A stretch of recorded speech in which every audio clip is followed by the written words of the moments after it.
Let us do it. Let us do this. Grand risings to you all. It is Friday, the 30th of August, 2024. It is exactly 9 a.m. British summertime. This is Wake Up with Sonia Poulton and guests. And you are simply fabulous. How are you today? Hello there, Teresa has to off to work. Have a great show. Thank you, Teresa, darling. Thank you. Thank you so much. Hello, you all. Hello, you all. Thank you, Martin. That's a very generous way to start the show. We really appreciate that. Wonderful to see you all on this fine day. I have forgotten to put the recording on. Let me put the recording on. There you go. How are you all? How are you all today? I noted some early comments, by the way. London lady, looking forward to this, but still on Chatgate protest. I should tell you that due to popular demand, i.e., a great deal of annoyance at the slowness of the stream, we have returned to normal. And we've returned to normal for a number of reasons, not just because you've all had a go at me. I am aware that there are some people who preferred it slower. There's some problems with it being slower, unfortunately. One, it does affect the algorithms on YouTube, and it means that we get less traffic coming to us, and we obviously need as much traffic as humanly possible. But actually, more importantly than that, it's frustrating for some people who want to be able to respond to what I'm saying in that moment and don't want to have to wait for it, because then the moment passes and then I miss what they're saying. And so it kind of sets off a chain reaction. So we're back to normal. Yes, Craig, the rumours doing the rounds are that slow chat is over, the people have won. Indeed, they did. And hello, Lulu, who was the second commenter this morning. London lady was last night. And I'm pretty sure now what happens with those chat comments is if you leave them the night before, when it goes into the next day, they go. It's nothing to do with me or the mods. And I just want to send a shout out and a thank you to my wonderful mods, because they are wonderful, aren't they? So hopefully you're all great and you're all fine and sunny here, which is magnificent.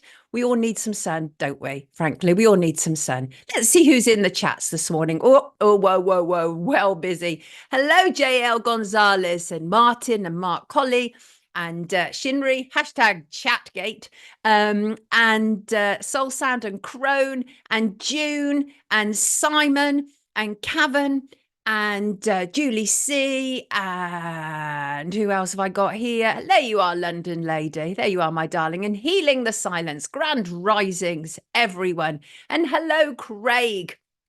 And hello, Merv. And hello to you all. Absolutely wonderful to have you all here with us today. Hello, Louise. Really magnificent. Good morning, Robert. Grand rising. Sonia and friends, have a positive day to all. Absolutely. Hello, Patricia. I'm okay. Are you okay? Are you all okay? Can't believe we are coming to the end of August. What happened? What on earth happened to this year? It's just gone by in the blink of an eye. So today I will be talking with ex-cop and more formally freedom of speech campaigner Harry Miller about the reintroduction of those mad non-crime hate crimes that he's already fought in court. Yes, he did, and he won against. And I'll also be joined by UK column writer Diane McAdie, who will be talking to us about the US elections, about Trump, about Harris, about JFK Jr., about who is being handled, who is deep state, who is likely to win. We'll hopefully be getting some good answers from Diane. I'm absolutely sure we will. And I also want to talk about the multiple problems with Sir Keir Rodney Starmer, plus the very strange double death of Mariah Carey's sister and mother on the same day. Plus, Lucy Letby's convictions are looking increasingly shaky, as we've been saying for quite a while now. I'll also be looking at Notting Hill Carnival. As you know, I am a champion and a supporter of it, and I am well aware that there is a great deal of criticism about it, but I'll be looking at that and about the veracity of that later. I'll also be looking at MSM entitlement. Entitlement of very middle class people who think they can get away with what they want and nobody's going to say anything. Yeah, we'll be drilling down on them. We'll also be looking at Telegram founder Pavel Durov, and also the fact that Palestine protesters have started being arrested. 2 yesterday. Then there's, of course, our 2030. There's that year again. We'll also be updating Maslow's hierarchy of needs. And at the end of the show, I will be talking about the importance of setting your boundaries. And I want to say thank you to everybody who's contacted me, re Chris Coverdale, and what we were discussing last week. I will collate the information and I will be passing to Chris very, very shortly. Thank you all for all of that. Did you see that Keir Starmer was in France yesterday visiting President Emmanuel Macron? Apparently, they spoke about the importance of a strong relationship between the UK and France and to tackle issues such as immigration, or at least that's what the Prime Minister's ex account said. But we don't really believe him, do we? Because this is a man who stood in the Downing Street Rose Garden this week in front of a podium which had Fixing the Foundations on it. Now, what does that sound so similar to? It literally sounds similar to Build Back Better and the Great Reset, doesn't it? Fixing the foundations. They love these little snappy statements, don't they? So on Tuesday morning, Keir Starmer delivered that speech, as I say, in Downing Street Garden, on the state of the nation, what his government planned to do. And what was interesting, of course, was that he immediately sought to blame the previous government. But you're all the same. You are all the same. Look, save for one or two differences, for the most part, they're all the same. We know it. We all, anybody with any understanding about what is really taking place, know it was literally like passing the baton from one globalist to another. But I think we can all safely say that Keir Starmer is turning out to be more punishing, more draconian, and more totalitarian than all of them put together previously. And certainly Simon Elmer, who was one of our guests recently, and I'm going to be doing a long form interview with Simon. He was talking, he's a historian, he's also an author, but he was talking about how Keir Starmer is literally, if not one of the most dangerous prime ministers in our lifetime, which is scary, of course.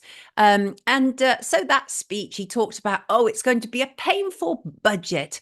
That's the autumn budget that they're preparing. That's where the government sets out its tax and spend plans for the next year. He said it would be painful and that he would be making big asks of the country. Yeah, but will you be making big asks of the multi-million and billionaires who were the recipients of the biggest transference of wealth in my lifetime, and of which you did nothing to stop because you completely supported what was going on in C19, and that was during the period when it all happened. So I doubt for a second, this is about giving working class people a kicking. Keir Starmer does not like working class people. For all of that, I was a toolmaker's son. He has a real issue. If he was indeed considered working class when he was growing up, and it's highly unlikely because he actually talks at one stage about how they sat around the table trying to work out how to pay the phone bill. Well, in our house, you didn't have a phone bill. You had a TV that you put, I can't even remember what they were now. I don't know what the coins were, but in the slot box. And even that was not as impoverished as some people. But we certainly didn't have a phone, right? We certainly didn't have a phone. Only middle class people had a phone when I was growing up. So I would suggest he was probably more towards middle class than actually working class. But just say, for example, that he did come from that working class that he professes to. Man, he hates working class people, like with a passion. Almost every one of his public speeches so far has been about giving people who are maybe struggling one way or another a kicking, right? Start off with the pensioners, okay? Then, as a consequence of the protests and the rioting, immediately went on the defensive. These are far right. We've got a far right problem. Yeah, you may say this, Mr. Starmer, but we also have a problem of the British natives being ignored constantly, what our wishes are. And that's really what happened out there. It's nothing to do with what you're saying, nothing at all. So they were talking about the winter fuel payments, of course, which the absolutely reprehensible Rachel Reeves is ushered in as the new Chancellor. Oh, horrible individual that she is. These are just horrible people. And he talked about cronyism that he sidestepped, by the way, because he's facing accusations that he's handing important taxpayer-funded jobs to Labour supporters, the kind of cronyism that Labour used to accuse the Conservatives of practicing, because they did. But the fact is, they're all the same. They're all the same. They're absolutely all the same. And Tories have recently criticised Labour for appointing a donor to a Treasury role and giving another donor, Lord Arley, a temporary pass for number 10. But what irritated me the most about it was the journalists. They literally gave Keir Starmer the easiest of easy rides. There were literally no, questions of any substance. And in fact, it was all a very jovial, jokey affair, even down to the point of him being asked what he thought about Oasis being reformed. Who gives a? This is like, that's fine, right? I'm not one of those ones who's going to rain on anybody's parade if they're looking forward to it. But it's not something that we need to be bothering a press conference with the Prime Minister about. Not at all. Why aren't you asking him about our very serious two-tier society? None of them would, right? And it's just absolutely annoying. These journalists are absolute sycophants. That's why they're there. That's exactly why they're there. And the issue that concerns many, many people, right, is immigration. We have to look at it. We can't keep ignoring it. We have to look at it. And it's wrong to keep saying, well, it's only down to a bunch of far-right thugs. It's not. I'm not a far-right thug. I come from the left. I come from exactly the kind of demographic that would have voted for Keir Starmer. That was obviously before I got any good sense, but you get my point. I also see that he's removed the portrait of Margaret Thatcher. I don't care about that loathsome woman, but it just shows how utterly petty he is.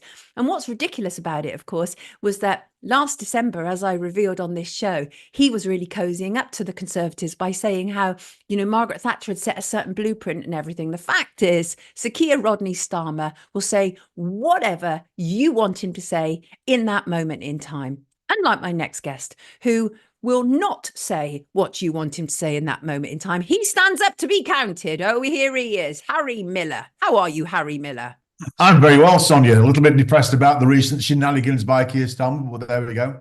I mean, literally, he is a man who will go any way the wind blows, right? The fact that he's just had the Margaret Thatcher portrait removed is just so ridiculous in so many respects, because only last December he was saying, she was a strong woman. She set a blueprint. And that's the whole point about him, isn't it? He'll say literally anything. He's like a Blair. He'll say whatever is needed for that audience at that moment in time to gain those points, right? And you are absolutely not like that, Harry, which is one of the reasons that I wanted you on today. Because the moment that I started thinking about what Yvette Cooper, our new Home Secretary, was planning, again, there's only one person I thought that can really speak about this, and that is Harry Miller, because Harry Miller has already taken this nonsense on and won in a court and had it recognised in law. Harry, this whole thing about non-crime, hate crime recording that Yvette Cooper, it doesn't make any sense. Why is it all coming back up again?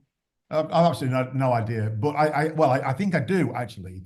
Keir Starmer, at his heart of hearts, is a prosecutor. He was a director of public prosecutions. Now, here's the thing about being a prosecutor. It is your job to destroy the opposition. What you need three things. You need to show that the other side's actions were wrong. You need to show that the other side's mindset was wrong, and you need to get rid of any possibility of a defense. It's the opposite of being a good politician. A good politician, and certainly a good prime minister, will reach out across the aisle to his enemies, to those with whom he does not share beliefs, and try and find some common ground. Whereas a prosecutor will look to destroy those that oppose him. That is his job, and that is Keir Starmer's heart. He keeps reminding the Director of Public Prosecution, he keeps reminding us that it was his instinct to lock people up for as long as humanly possible. That was his job. And unfortunately, he's brought that instinct to the great office of Prime Minister. Now, the problem is, in this country, if you want to criminalize people, you have to go through those three things. You've got to have actus reus, guilty action, mens rea, guilty mind, and no defense. So what he and Yvette Cooper have decided to do is they can't capture enough people with that. So they've reverted back to the non-crime nonsense. So that if you say something which anybody, including Keir Starmer or Yvette Cooper or a police officer or a passerby, perceives to contain hatred towards a particular characteristic, then you will be saddled with a non-crime hate instance. And the thing about non-crime hate instance is this: it completely bypasses jurisprudence. It completely bypasses the need for the state to prove beyond reasonable doubt that you are guilty. And it removes any possibility of a defense. what it does, it marks you out as being the wrong sort. And this has real life consequences, apart from the shame, of course, of having a non-crime hate instance on a police database against your name. It severely restricts your ability to get a promotion, to get a job, because it is releasable on an enhanced DBS check. This is Keir Starmer going. I mean, Keir Starmer goes on about the far right. He is the far right. Yes. Keir Starmer is the far right. Let's make that absolutely clear. He is the far right. He has nothing in common with socialism. He loathes and detests the working classes. And if he could, he would remove the vote from all blue collar workers, from anybody who wears a Union Jack, from anybody who does not go along entirely with his version of what the great utopian future looks like. He will criminalize a lot. He is not a socialist. He is a right-wing thug. Well, I frankly couldn't have put it better myself. I think he absolutely loathes the working class, that shadow of a doubt. And I don't know whether that's some sort of reflection of his own history, although we know he's made much of the whole idea that he's a toolmaker's son. But Harry, for those who aren't familiar, talk to us about what happened with the Court of Appeal in 2021, because that is absolutely key to why you are the man who need. So here's the thing, though, Harry, they start this madness again. I take it you're going to launch into action, right? We already have. We already have. Toby Young and I spoke yesterday. The Free Speech Union and Fair Cop are writing to Yvette Cooper and daring her to encourage police officers to continue with non-crime hate incidents. To do so, they would be in clear breach of a Court of Appeal ruling. They would be in clear breach of an ECHR Article 10, because that's what my case was all about. The thing about non-crime hate incidents is this: they serve no useful purpose other than to create a chilling effect on free speech. Now, what Keir Starmer and Yvette Cooper would have you believe is that non-crime hate incidents are an essential tool in removing the kind of hatred that escalates toward crime. But they cannot demonstrate this in any way, shape, or form. Between 2014 and 2020, we asked all police forces how effective non-crime hate incidents had been. And they'd not even done the analysis. They had done no analysis whatsoever. So even if they were working, they wouldn't know. That's how bad it is. And when the College of Policing reissued their hate crime guidance in 2020, interim guidance, we asked them, what academic or empirical study have you done to show the effectiveness of non-crime hate incidents in relation to the stated aim? And the answer came back, they hasn't done any. All of this is based upon a 1954 work by Gordon Allport, who came up with the theory that non-crime hate incidents, unchecked, will lead to genocide. This is the mindset of the police, and it's simply fraudulent. It's nonsense. It's unempirical, it's unacademic, it is an ideological belief system based on absolutely nothing. And that is the basis upon which we will challenge it. Because the only thing it does, in reality, is serve as a chilling effect on free speech. So talk to us about the Court of Appeal. I was there, I watched you in action. All of it was just quite amazing. And the thing is that you literally, you took it up on yourself. And I know that the stress and pressure on you and your family was tremendous and immense, but you set what appeared to be an important point in law. Okay, so because that was to do with a transgender, a trans-identified male who took exception to you, and then you were harassed by police, Harry. That's what happened. You were harassed by police, weren't you? Yeah, absolutely. Me and my family were harassed by police. Let's remind your viewers what it was that I'd said.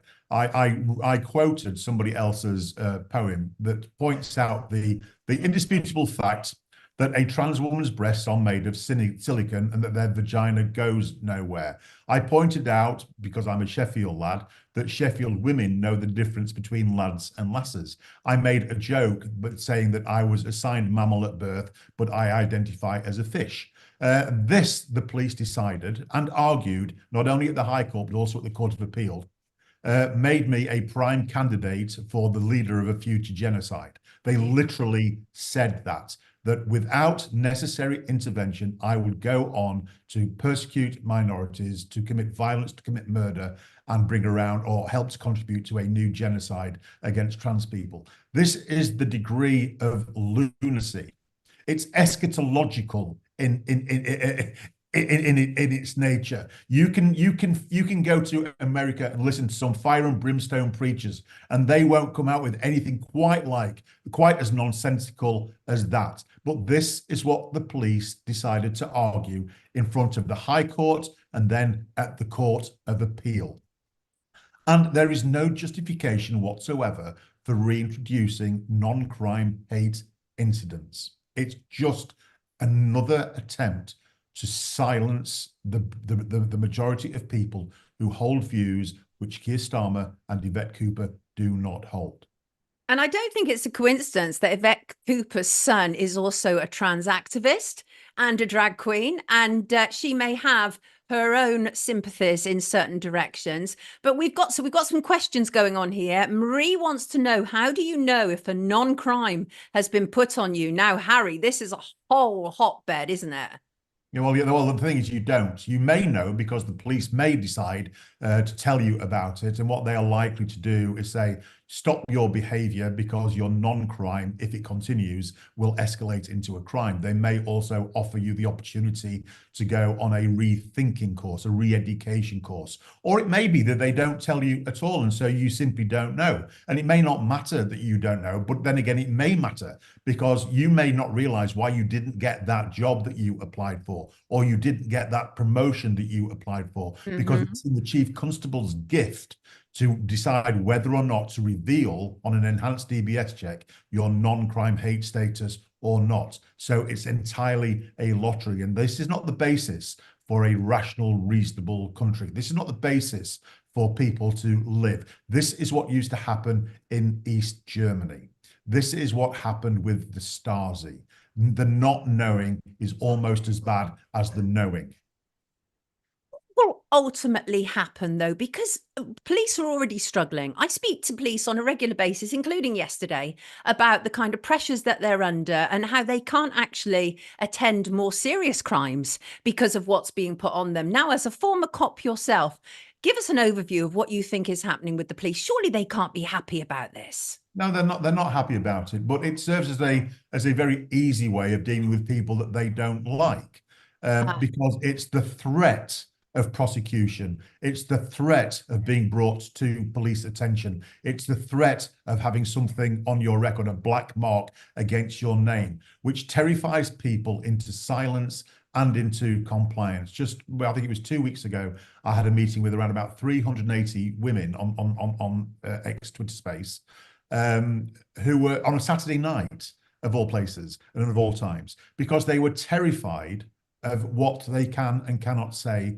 on X. And the people who host X spaces were becoming terrified of, can they host and can they have people speak, and are they going to be liable? Well, the short answer is yes, you are going to be liable. Oh, Even under the Tory government, if you remember, David Starkey and Darren Grimes had a little listen on the podcast, and the police investigated both of them for something that David Starkey said. So we are simply not safe under this government. Now, the good news is, as I said, that Toby Young and I, the Free Speech Union and Fair Cop, have already written to Yvette Cooper, the Home Secretary, and the College of Policing, and we have warned them that if they dare encourage police officers, we will have them back in court. It's as simple as that, because they cannot do this. You do not rule the British people. You serve the British people. This is a democracy, and it's your job to reach out across the aisle, and it's your number one job as a lawyer to obey the bloody law. And the law says that non-crime hate incidents, except in exceptional cases that the police then must justify at the time, they are unlawful and they are a breach of human rights. And we are not going to roll over and simply play dead because Keir Starmer and Yvette Cooper say so. Thank you so much for doing that. We're so grateful. Just before you go, though, this is about a chilling effect, isn't it? You're talking about being in that spaces with those women. And it is that whole thing that the government have told us, isn't it? And that is think before you post, develop an attitude of think before you post. And it's a chilling effect. And it is designed to silence us. Do you think the ultimate problem is just that we've all become too kind of powerful through social media and able to link up? Or is there something else going on? I think that the government, the current government and the previous government, are terrified of the public space. And for good reason, historically. Yeah. You know, when people gather in coffee houses in the public space, then things like revolutions happen. But there was this same moral panic when there was the printing press. You know, what are people going to read? Oh my goodness, the state has lost control. There was the same issue when they dared translate the Bible from the Latin into the mother tongue. Right. Oh my goodness, people will start reading and thinking for themselves, we can't be having this. And this is just another iteration of that. There is nothing wrong with the marketplace. And I tell you what, Sonia, I do not like the way that Keir Starmer and Yvette Cooper talk about populist opinion. Populist opinion, quite frankly, is popular opinion. It is the opinion of the hoi polloi. Yes. It's the opinion of the demos. Now, you may not like that opinion and you may despise the demos, but I tell you what, you have to respect it because this is a democracy. We do not live in an oligarchy. We do not rule by decree, and we do not rule, or at least we shouldn't rule, by virtue that you are an elite. Love it, Harry. Thank you so much for joining us this morning. Harry Miller, everybody. He is the man. And do you know, I'm not at all surprised you've already got the ball rolling because that's the kind of person you are. And I'm so grateful. I'm so grateful for you, Harry, because so few people are prepared to stand up and be counted the way you have been. And it's just absolutely wonderful. Everybody, give it up for the wonderful Harry Miller. Take good care of yourself, Harry. Love to your Cheers, Sonia. wonderful family. Lovely Thank you. Harry Miller. Bye-bye. Bye. What an amazing human being. See, we need more Harrys. We need more Harrys and less Kiers. That's what we need, don't we? Right? So, right. Where are we? Hope you're not too annoyed, people. Democracy, mob rule. You got it wrong. We work for them. They own you. They take a large portion of your earnings, says Humphrey. Thank you, Harry, for standing up for the truth and doing what's right. Thank you, Harry, says lots and lots of people. Nicely explained, says Merv. Yeah, Harry's a good one. He's a good egg. We like Harry a lot. And also, by the way, can I just say, just talking about the public space and social media, did you see Mark Zuckerberg suddenly coming out now saying, oh, yeah, during C19, I was censoring our platforms because I was pressurized to. And now he thinks that it's all okay. He's no friend of free speech. There was only one time it would have truly helped for him to speak out about C19 censors, and that was while it was happening. Everything else is saving face. He complied, and you know what happened, right? Mark Zuckerberg is not one of us. It's arguable he's really not one of us. Then, of course, there's what's going on with Pavel Durov. He is, of course, the head of Telegram. He's been charged by the French judiciary for allegedly allowing criminal activity on the app. He's avoided jail with a €5 million bail. He's a Russian-born multi-billionaire, of course. He has French citizenship. The charges against him include complicity in the spread of sexual images of children and a litany of other alleged violations on the app. And we also found out this week that he is actually the father of 100 biological children. These technocrats love lots of children. How many children has Elon Musk got? Right. So basically what's happened is Pavel Durov has been supplying sperm to women in order to create lots and lots of children. And they are often like this. Honestly, these technocrats truly, for the most part, they believe that they are superior beings to the rest of us. And that includes Durov. And by the way, some people believe that Durov is not on our side. He's not on our side. And one of those people, if I can find it actually, is Majid Nawaz, I think that's how you pronounce his name, obviously former LBC broadcaster. He said, you're being set up about Pavel Durov. He describes him as a honeypot. He said, like Andrew Tate and other toxic alt lifestyle men who stand accused of heinous crimes against minors. Because what we've also heard this week is Pavel Durov is also being accused of a physical attack against his child. And Majid goes on to say Pavel Durov's very public trial will serve to entrap anti-globalist voices into publicly supporting grossly compromised men so that when the state comes after and frames genuine dissidents, the Julian Assange phenomenon of widespread public support is undermined and can never happen for anyone else again. Now, I take that point. I absolutely take that point, which is why you do not see me supporting an Andrew Tate. In fact, I've watched quite a lot of Andrew Tate's videos this week. Oh, cringe. And I just don't understand why so-called freedom fighters think that he's a good guy. Like, even if these charges against him aren't accurate. He's damned by his own words, the things that he has to say about his behavior towards women, including his so-called business model. So I do take that point that Majid Nawaz is actually making there. I take that very much. And I'm going to be welcoming in my next guest very shortly and to talk about US elections. But first of all, let me turn to my lovely chatters out there. Yes. Oh, Andy says Nawaz. Yeah, Nawaz is definitely not on our side. Got you. Right. Romania is a CIA hotbed, I've learned, says the Blue Nomad. Beyond Belief said Tate is not a representative of ordinary people. Mrs. Pirate cannot bear Andrew Tate. Tate is a state asset, says Sail Away. Tate is a manipulator, said Ian. He definitely is that, 100%. Kat thinks Tate is an agent. Gotta go walk it off. I love you too, Marie. Take us with you if you can. Yeah, Andy, they do think Tate is part of the Cool Kids Club. It's really embarrassing to watch, frankly. Not really. Well, Andrew does speak the truth about what the system is doing, healing the silence, but Andrew is also not a role model. Yes, I have. Power to the people. Chatgate is now over. So please give us a thumbs up, as our lovely Soul Sound points out. Right, let us bring in our next guest. She's a newbie round here, and I like newbies, just like I like oldies. Newbies and oldies, love them both, and why not? Indeed, here she is. Hello, Diane. Hello, Sonia. How are you? Good morning. Wonderful to have you with us, everybody. This is Diane McAdie. She's from UK Column. She writes for the column. She is a copy editor for the column, and she's a presenter for the column. Most importantly, she's a truth teller. And we like the column round here. They're friends of ours round here. Love to Brian and the gang. And Diane is really here to assist me to understand what on earth is happening with the US elections. Because honestly, Diane, somewhat confused about who is on whose side at this moment in time, right? So I want you to help us through this. I think I can tell by your accent that you're not actually originally an English native. Is that correct? Oh, no, absolutely not. I was born on the US-Canadian border near Detroit, Michigan and Windsor, Ontario. So my father was Canadian, my mother was American.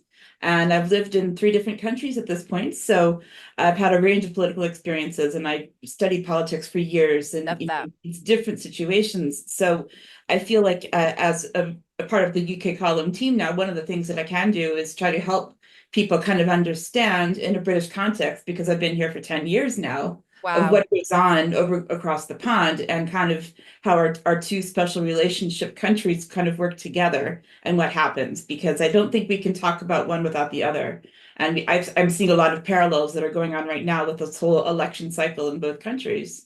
It's a really interesting absolutely thing. You're an asset in all the right ways. Thank you. Absolutely not a state asset, just an asset. And because we do need that, don't we? We need the ability to be able to see big overviews about what's taking place, because these are grand globalist plans for the most part. So talk us through it. Are there actually any good guys in this election?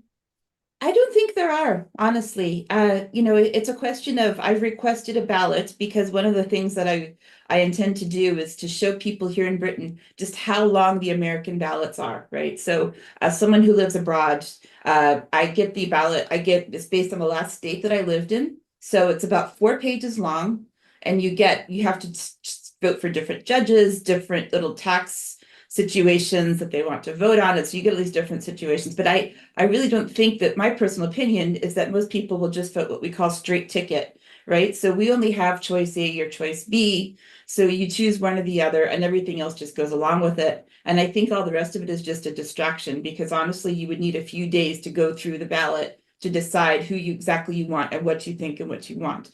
So that's my particular take on the situation, having voted in several elections.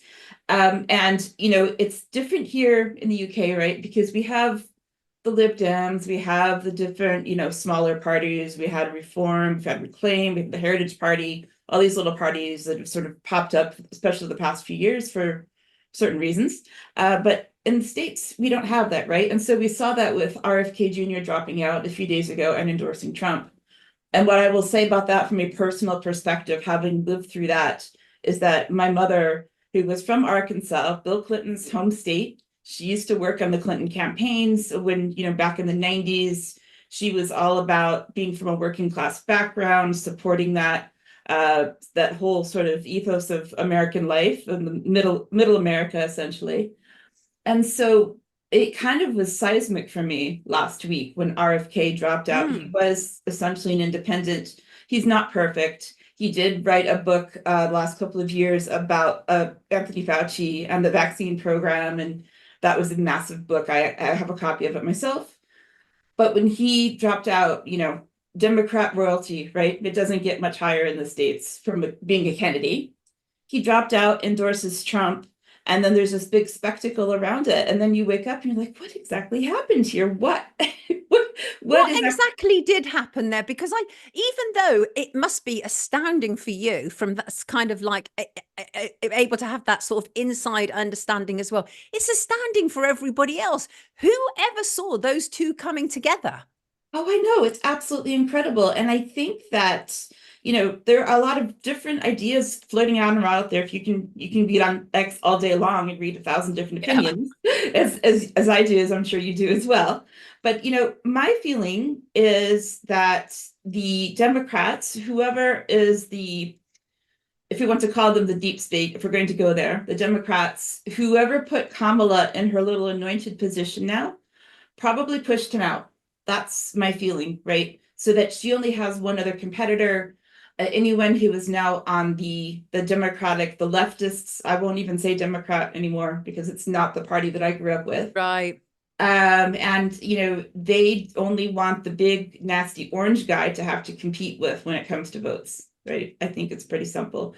And I don't know if you've covered here on your show before or if your viewers are aware of the primary process that put Biden in place. And that in itself is its own story, right? Because what happened with when Biden dropped out, he endorsed Kamala Harris. So the Democratic primary, the people that voted Democrat primary all voted for Biden. Regardless what you think of him, he was democratically put into that position of being the nominee. So he dropped out. He endorsed Kamala Harris. Kamala Harris has no votes. She is there because whoever those powers behind her are decided to put her there. Whether or not that was Joe Biden, whether that was his handlers, whoever that was, put her into that position. And the other thing about it was that the Democrat National Convention, which was on TV last week, on their huge spectacle, the people that actually voted for her in terms of the delegates that actually happened for the first time in history. Maybe COVID was a bit of an exception. So that was like the precedent to do this. They actually made her the nominee by email several weeks ago. And it's on YouTube. It's on her channel. It's on the Democrat channel, right? And I was watching it. It was 5 o'clock here, something like that, 5 o'clock in the evening UK time. And I was watching it live. Really, really badly staged presentation where they, just at the moment where they got enough primary delegates to say that Kamala is the nominee because she doesn't need all of them. She needs half or something. And then all of a sudden, there's a magical phone call from nowhere. No video of Kamala. Just saying, have you seen this? It was ridiculous. Are you talking about the Obamas, right? Yes, the Obamas. And that was one of the most cringeworthy promo videos I've seen in a long time. Kamala, my girl, just had to, and it's just like, please, just stop. Please stop. I mean, she seems such a weak candidate. I mean, I can't quite get my head around it. And so talk to me more about the deep state, because many people are like, that doesn't exist. That's not a thing, right? But you're in no doubt that it is a thing, right? Oh, right. I mean, I think that the most obvious, we talk about this all the time on UK Column, is the deep state that is right in front of our faces is the WEF and the UN, honestly, right? That's out there, Agenda 2030, none of that is fake. You can read it all out there. That is the official line. Now, there's a lot of people that will go even further and talk about the Club of Rome and the Committee of 300 and all these people. I don't know as much about that, but the WEF has so much influence on my life with the Agenda 2030 goals and the Sustainable Development Goals, and myself as a counseled mobbed academic. trying to kind of reestablish myself in the world after my cancellation, and kind of what that has done to the UK research funded by the government, so that the only research in academia that you're supposed to be doing now is whatever the government will fund, which of course we all know Keir Starmer prefers. What? Westminster? Davos? Which one does he like better? We know Yeah, that. he prefers Davos, doesn't he? Definitely. Absolutely. And not even hiding it anymore, though. That's Yeah. what's so extraordinary about him. And I think that, I mean, we're not necessarily going to go on to Keir Starmer, but just to say, doesn't it, this last month, quite gobsmacking, really, in many respects, in terms of the deep state.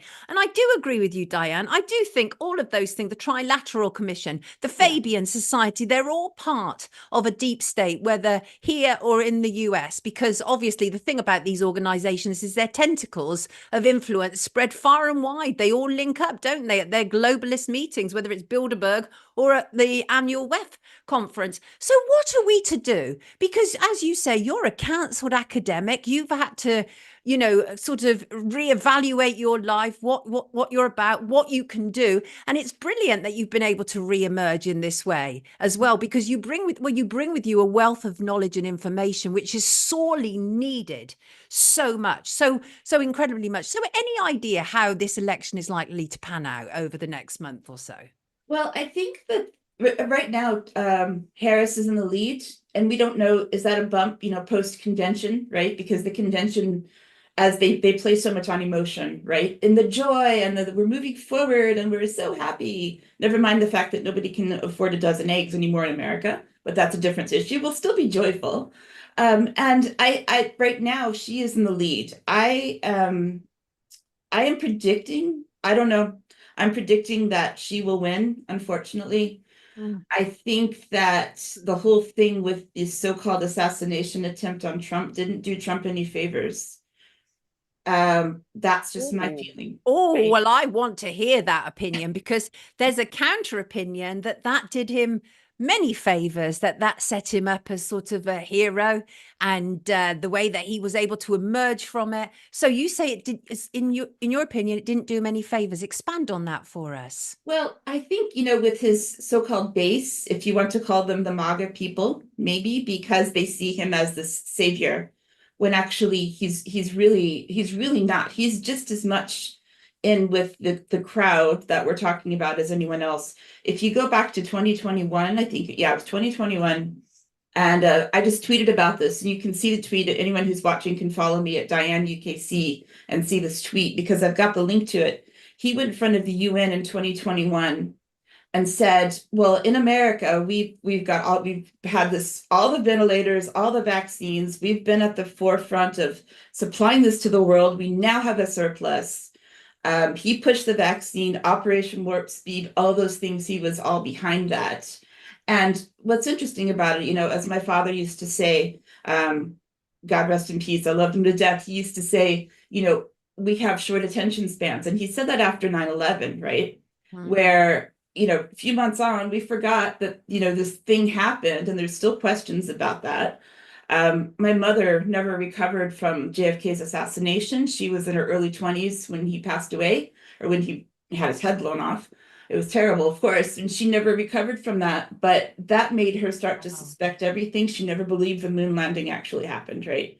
And so listening to how my parents kind of influenced me and what I've seen, it's just amazing to me that an entire country of 330 million people, whatever they have now over there, that if there was an assassination attempt on Trump's life, it was viral for a couple of days. We've moved on now. Where are we now? What's going on? Okay, well, Kamala had this interview overnight with CNN, which I watched early this morning, and she didn't really answer any questions. They kind of threw her some nice little questions. It was more like a campaign advert than it was an actual interview like you and I would do as actual people trying to find the truth.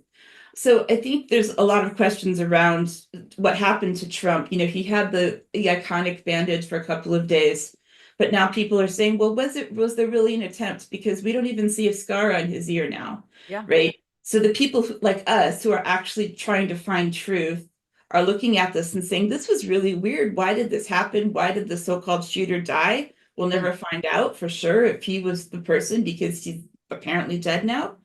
And they kind of closed it off so that there is no possibility for any investigation, when really this should have been a massive thing if it actually happened. But it seems to have just been another event along the campaign cycle. And now we'll never really know what happened because everyone is dead. And the Secret Service director had to resign because the people in Congress went after her. Yeah, and wasn't there also another death around it in terms of the Secret Service as well? Somebody who was ultimately responsible. That was weird as well. Do you know about that? Yes, and that's the thing is that if everyone is dead, like Lee Harvey Oswald was apparently killed. If you read the Warren Commission report, because I've been doing a lot of research into JFK and kind of when all of this modern day so-called conspiracy theory started. Yeah. Everyone who can ever answer any questions is always killed. And I always think, well, incapacitate them, arrest them, and then question them if you really want to know what happened. But if they're dead, you can't ask any questions. Right.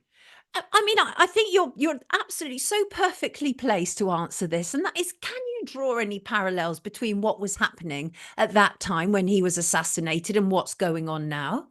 Yeah, absolutely. I think so. And I have some documentation that I've been reading that is directly from his presidential archives and from the CIA. And he actually called out, and this is a quote, he did this speech from I want to get this correct, the American Newspaper Publishers Association. Remember it. 1961. And he said, "For we are opposed around the world by a monolithic and ruthless conspiracy that relies primarily on covert means for expanding its sphere of influence, on infiltration instead of invasion, on subversion instead of elections, on intimidation instead of free choice, on guerrillas by night instead of armies by day. It is a system which has conscripted vast human and material resources into the building of a tightly knit, highly efficient machine that combines military, diplomatic, intelligence, economic, scientific, and political operations." And he concluded the speech at the end by saying, to the press, to the recorder of man's deeds, the keeper of his conscience, the courier of his news, that we look for strength and assistance, confident that with your help, man will be what he was born to be, free and independent. He was dead less than 2 years later. I mean, it is quite shocking, isn't it? And the thing is that some people say, yeah, but that was like 60 years ago. But the point is that they do all this by stealth. None of these changes happen overnight. Their infiltration takes an awful long time. And that is the reality of it, right? So there are many parallels to be drawn between then and now. And that, I think, is why many people have clung on to this idea that Trump is one of us rather than one of them. But I don't think so, not for a second. But I know that there are viewers, and some of our viewers believe that Trump is a good guy on our side. And then they've been making lots of noises this week, haven't they? Like, for example, Kennedy actually added on somebody's tweet about exposing the crime of geoengineering as one example. So did you see that? That all sounds very promising, doesn't it? Yeah, that we need to look into that. And when RFK Jr. came out and did the speech at the Trump rally, and then Trump announced that we're going to reopen the investigation into what happened. But it is a bit of a concern that both RFK Jr.'s uncle and father were both killed, right, mysteriously. Makes you a bit concerned for him. Yes. And the fact that he has abandoned, at least as far as we can tell on the surface, abandoned this whole party, the whole Democrat Party, sort of migrated to the other side, because in America, you can't be in the middle. You have to be one or the other. You have to believe all of this or all of that. There's no in between. But he's gone to the other side. And, what is he putting himself in danger? Is he putting his family in danger? We don't really know. We don't know what's going to happen to him. And, but, I have to say that at least on the surface, it was an incredibly brave move and not something I would have ever expected to see in my lifetime. But also remember that Trump was originally a Democrat. You can go back and watch footage of him on the Oprah Winfrey Show from the 80s or 90s. He's been a Democrat. He's been seen photos with Hillary, Bill Clinton, where they were all friends together. And so you really don't necessarily know who's on what side. But, as I learned studying politics at university, is that sometimes things will flip, where when I was at university, when I was young, when I was a Democrat, that was the side for free speech. You can do what you want, you can say what you want, it's up to you. But now it's the other way around, where if you call for free speech, you're far right. Yeah, that's what a strange turn of events. It is so weird, isn't it? We're very grateful to have you with us this morning, Diane. An absolute pleasure to have you with us. You've got them going on in the comments. If the comments are going fast, so I will try and grab some that I can see relevant to this. Beyond Belief said it sounds good, but it's a load of empty trash, Sonia, in terms of like RFK and Trump coming together. And I think that's really what's interesting, is that it first of all had that wow impact on us all. It was like, whoa, where did that come from? That just kind of like came from nowhere. But it is interesting. I am looking forward to how this is going to develop over the next weeks and months. And I'm very grateful for you joining us this morning, Diane. Everybody, this is Diane McAdie. You can catch her at the wonderful UK column, and she's been very wonderful here today for us. We're very grateful for that. Take good care of yourself, Diane. Have a wonderful weekend. Thank you. You too. Lovely to see you. Wonderful. Wonderful. What a wonderful insight. See, you can't buy a rich life like that, right? And Martin said, we shouldn't take sides. We should only care about Britain. The only problem we have about that, Martin, is that they're all linked up. These globalists are all linked up. So it's never, unfortunately, just about Britain. Peter says, Peter and Soul Sound and says, thank you very much, Diane and Kat and Marilyn. And so it is difficult. I take your point. We should care about what's going on in Britain, but because there are leaders, are globalists, then what goes on in the rest of the world matters. Really, Humphrey, he is the 19th cousin removed. Trump has same relatives in the past as Hillary. I did a thing recently, because it's quite a well-known fact, isn't it, that many presidents are actually relationally associated with British monarchy. And it actually does work out that way, including, it turns out, the Middletons, right? Which is obviously Kate, Queen in waiting. She of the constant sporty, naughty, what is it? Nautical top that she constantly wears now. HK says there is too much hidden info that we will never know. We can't come to the truth based on what's in the know.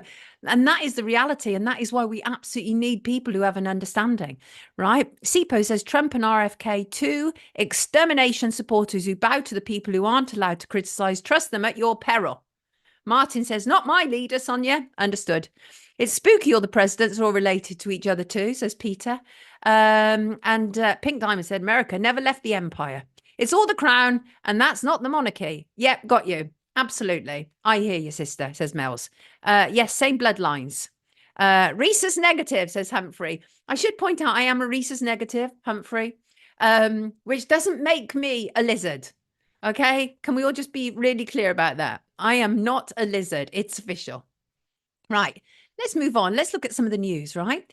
BBC have finally admitted that there is a problem with former nurse Lucy Letby's convictions, or at least they are allowing for the fact that there may be. It's taken them a long time to do journalism on this case.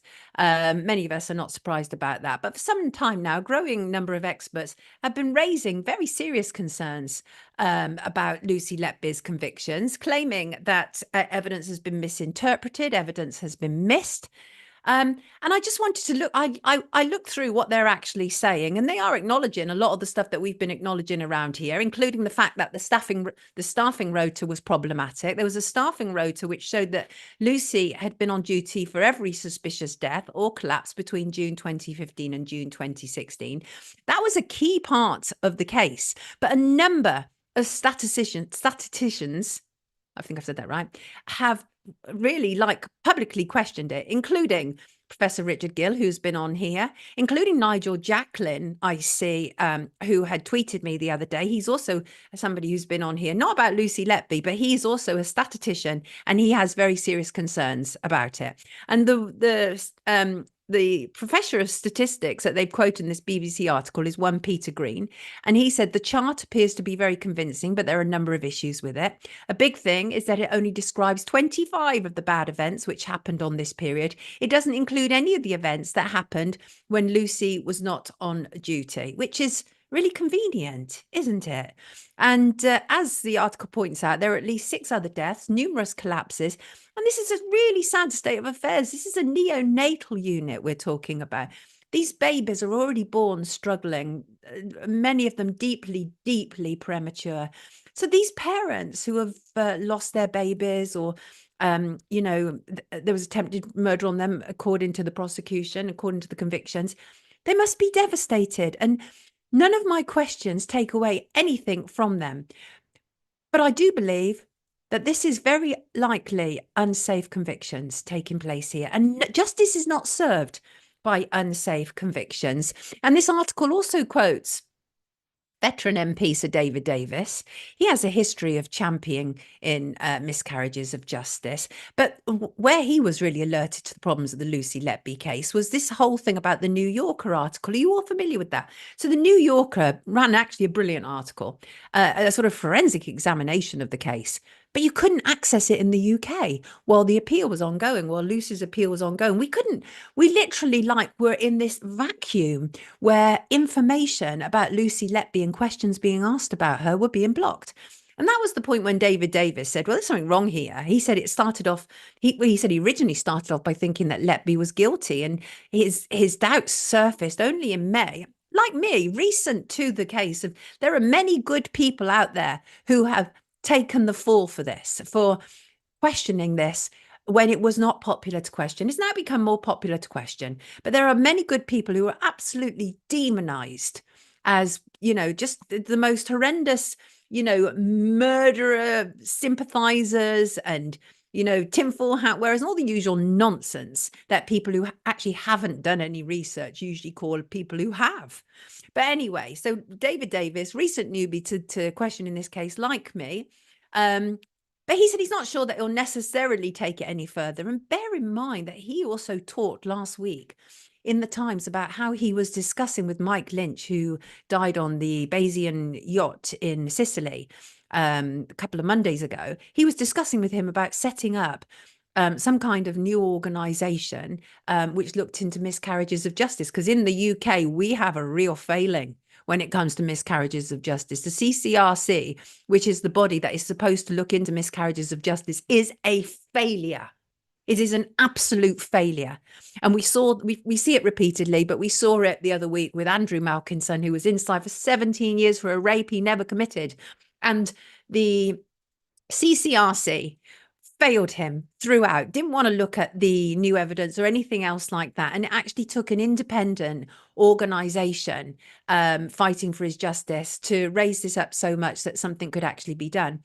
And also the article also talks about a letter which has been signed by 24 experts this week asking for the forthcoming Letby inquiry to either be delayed or to change its terms of reference to reflect the current debate. Because of course, the problem about inquiries is you're going to get the answer based on the terms of reference.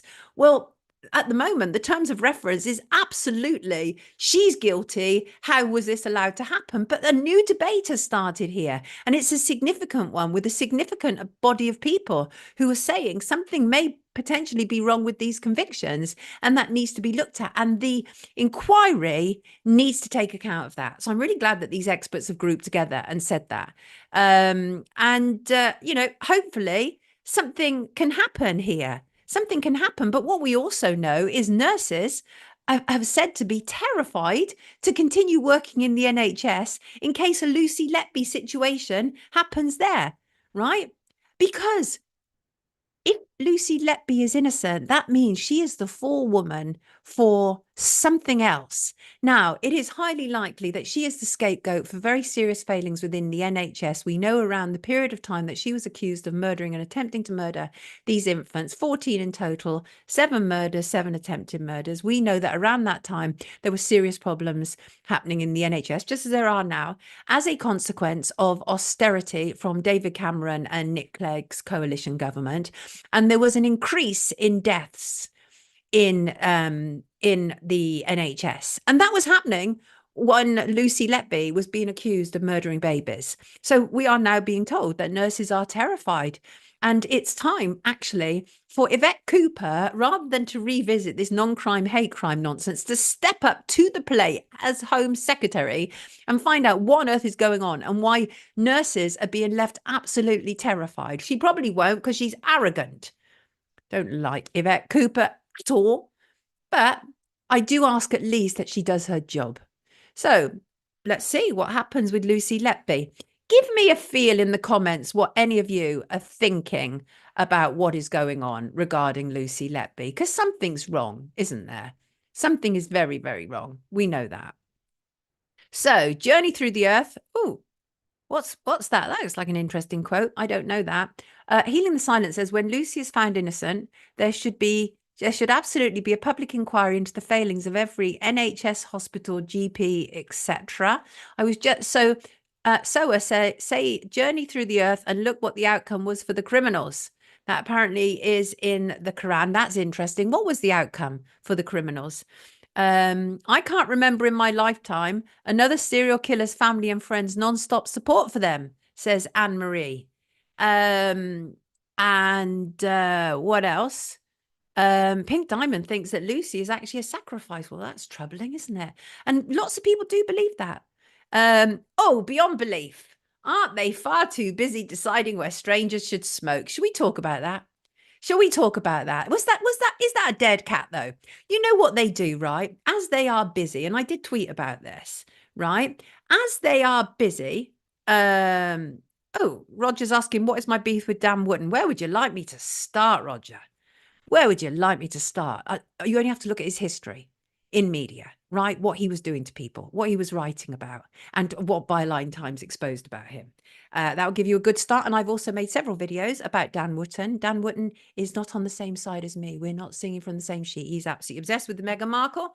I'm obsessed with the injustices of this world and rectifying them. We are two different people. And he's not a journalist.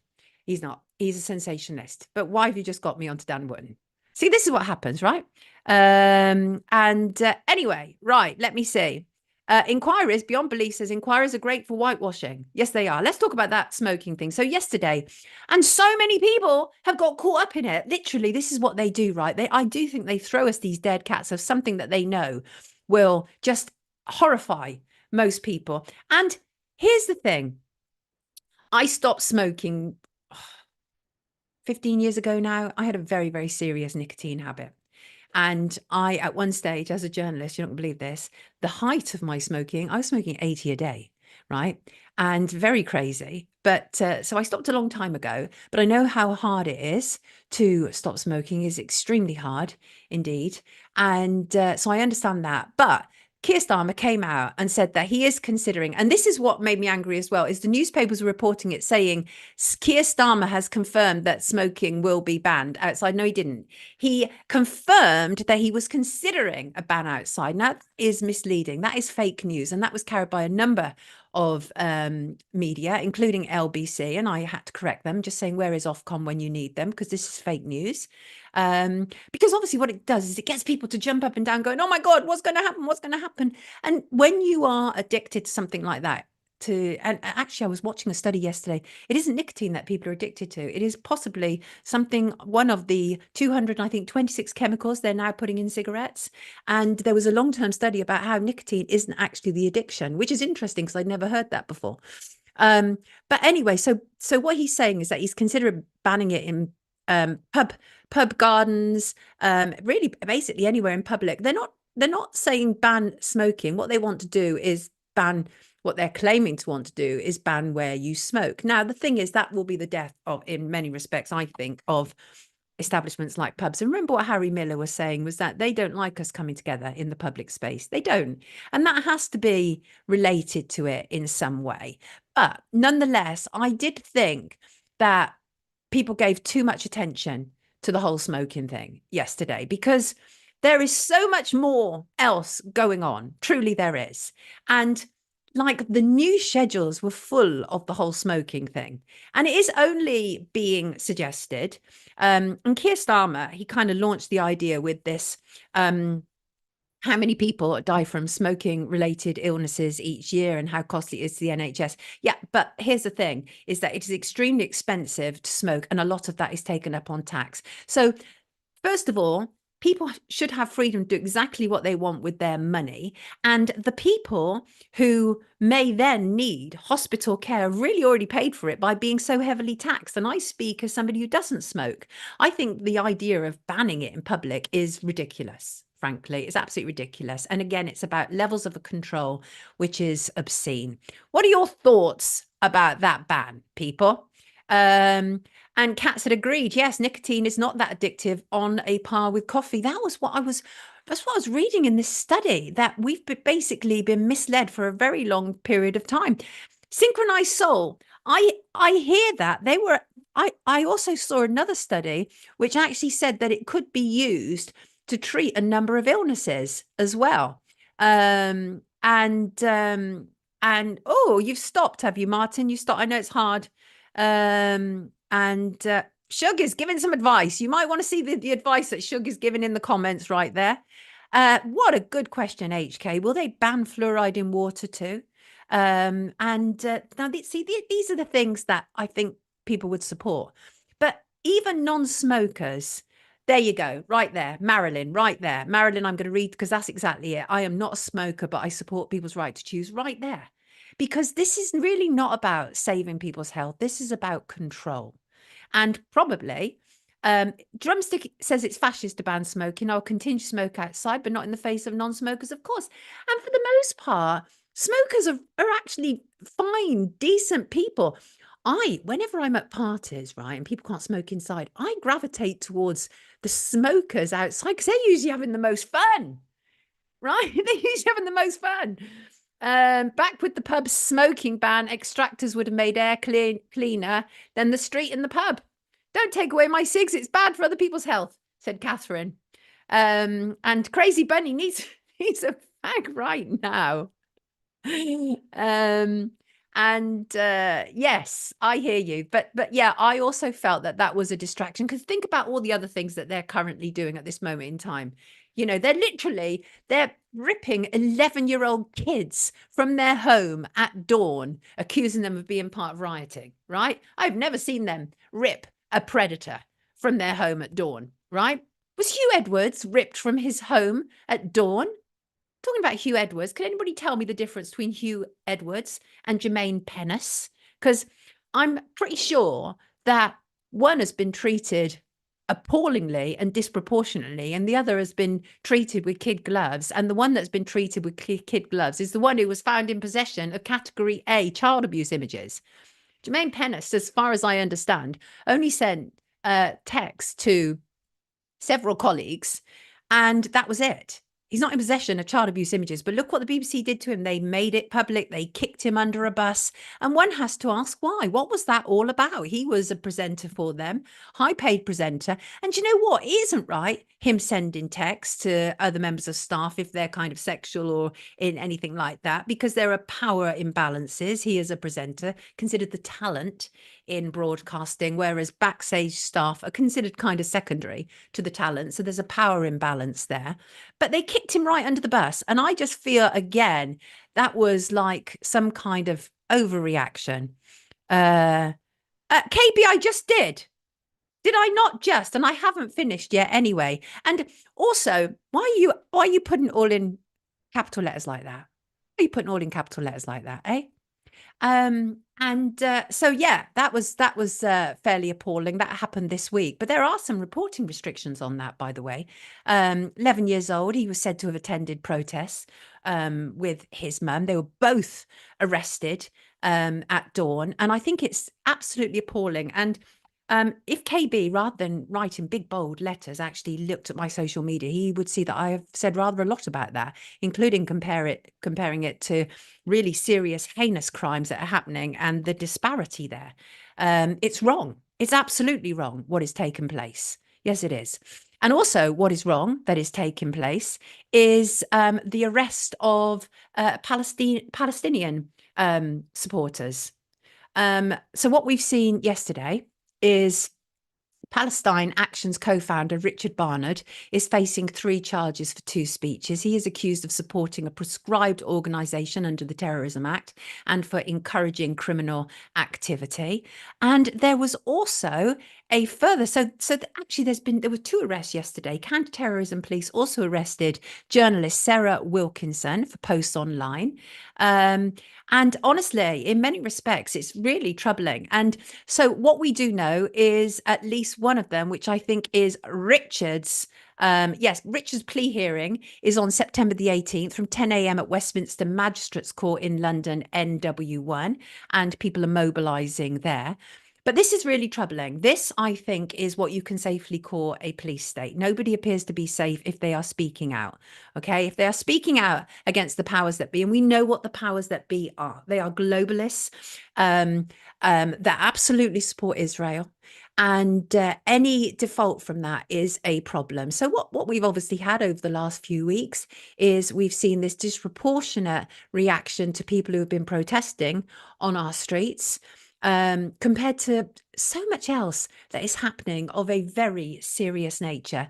And I'm alarmed by this. I'm really alarmed by this. And don't forget, these 2 people are not the only ones who have been held under this. Richard Medhurst, the journalist we were talking about at the start of this week, they were all been targeted by the counter-terrorism police for their opposition to genocide, which we all know the British state is supporting. We know that. We saw what happened with the Thales 3. It is the Thales 3, I think, the other week. They're imprisoned. And they were imprisoned for attempting to interfere or just demonstrate, really, against weapons being sent out to Israel. So there's imbalances going on everywhere. There's imbalances for working class Brits. There's imbalances for activists. And it just continues. And the continued targeting, by the way, of healthcare professionals here and in Gaza is an absolute scandal. I am just about sick of hearing how Israel is seeking to control healthcare and the professionals who give it. And frankly, I'm delighted that British Palestinian doctor Ghassan Abu Siteh has been fully cleared after the UK Lawyers for Israel, yes, them again, we've been talking about them as well, attempted to have his license revoked. Who are these? I mean, since when have foreign states had such a say about what is going on in the UK? That's alarming, isn't it? Isn't that alarming?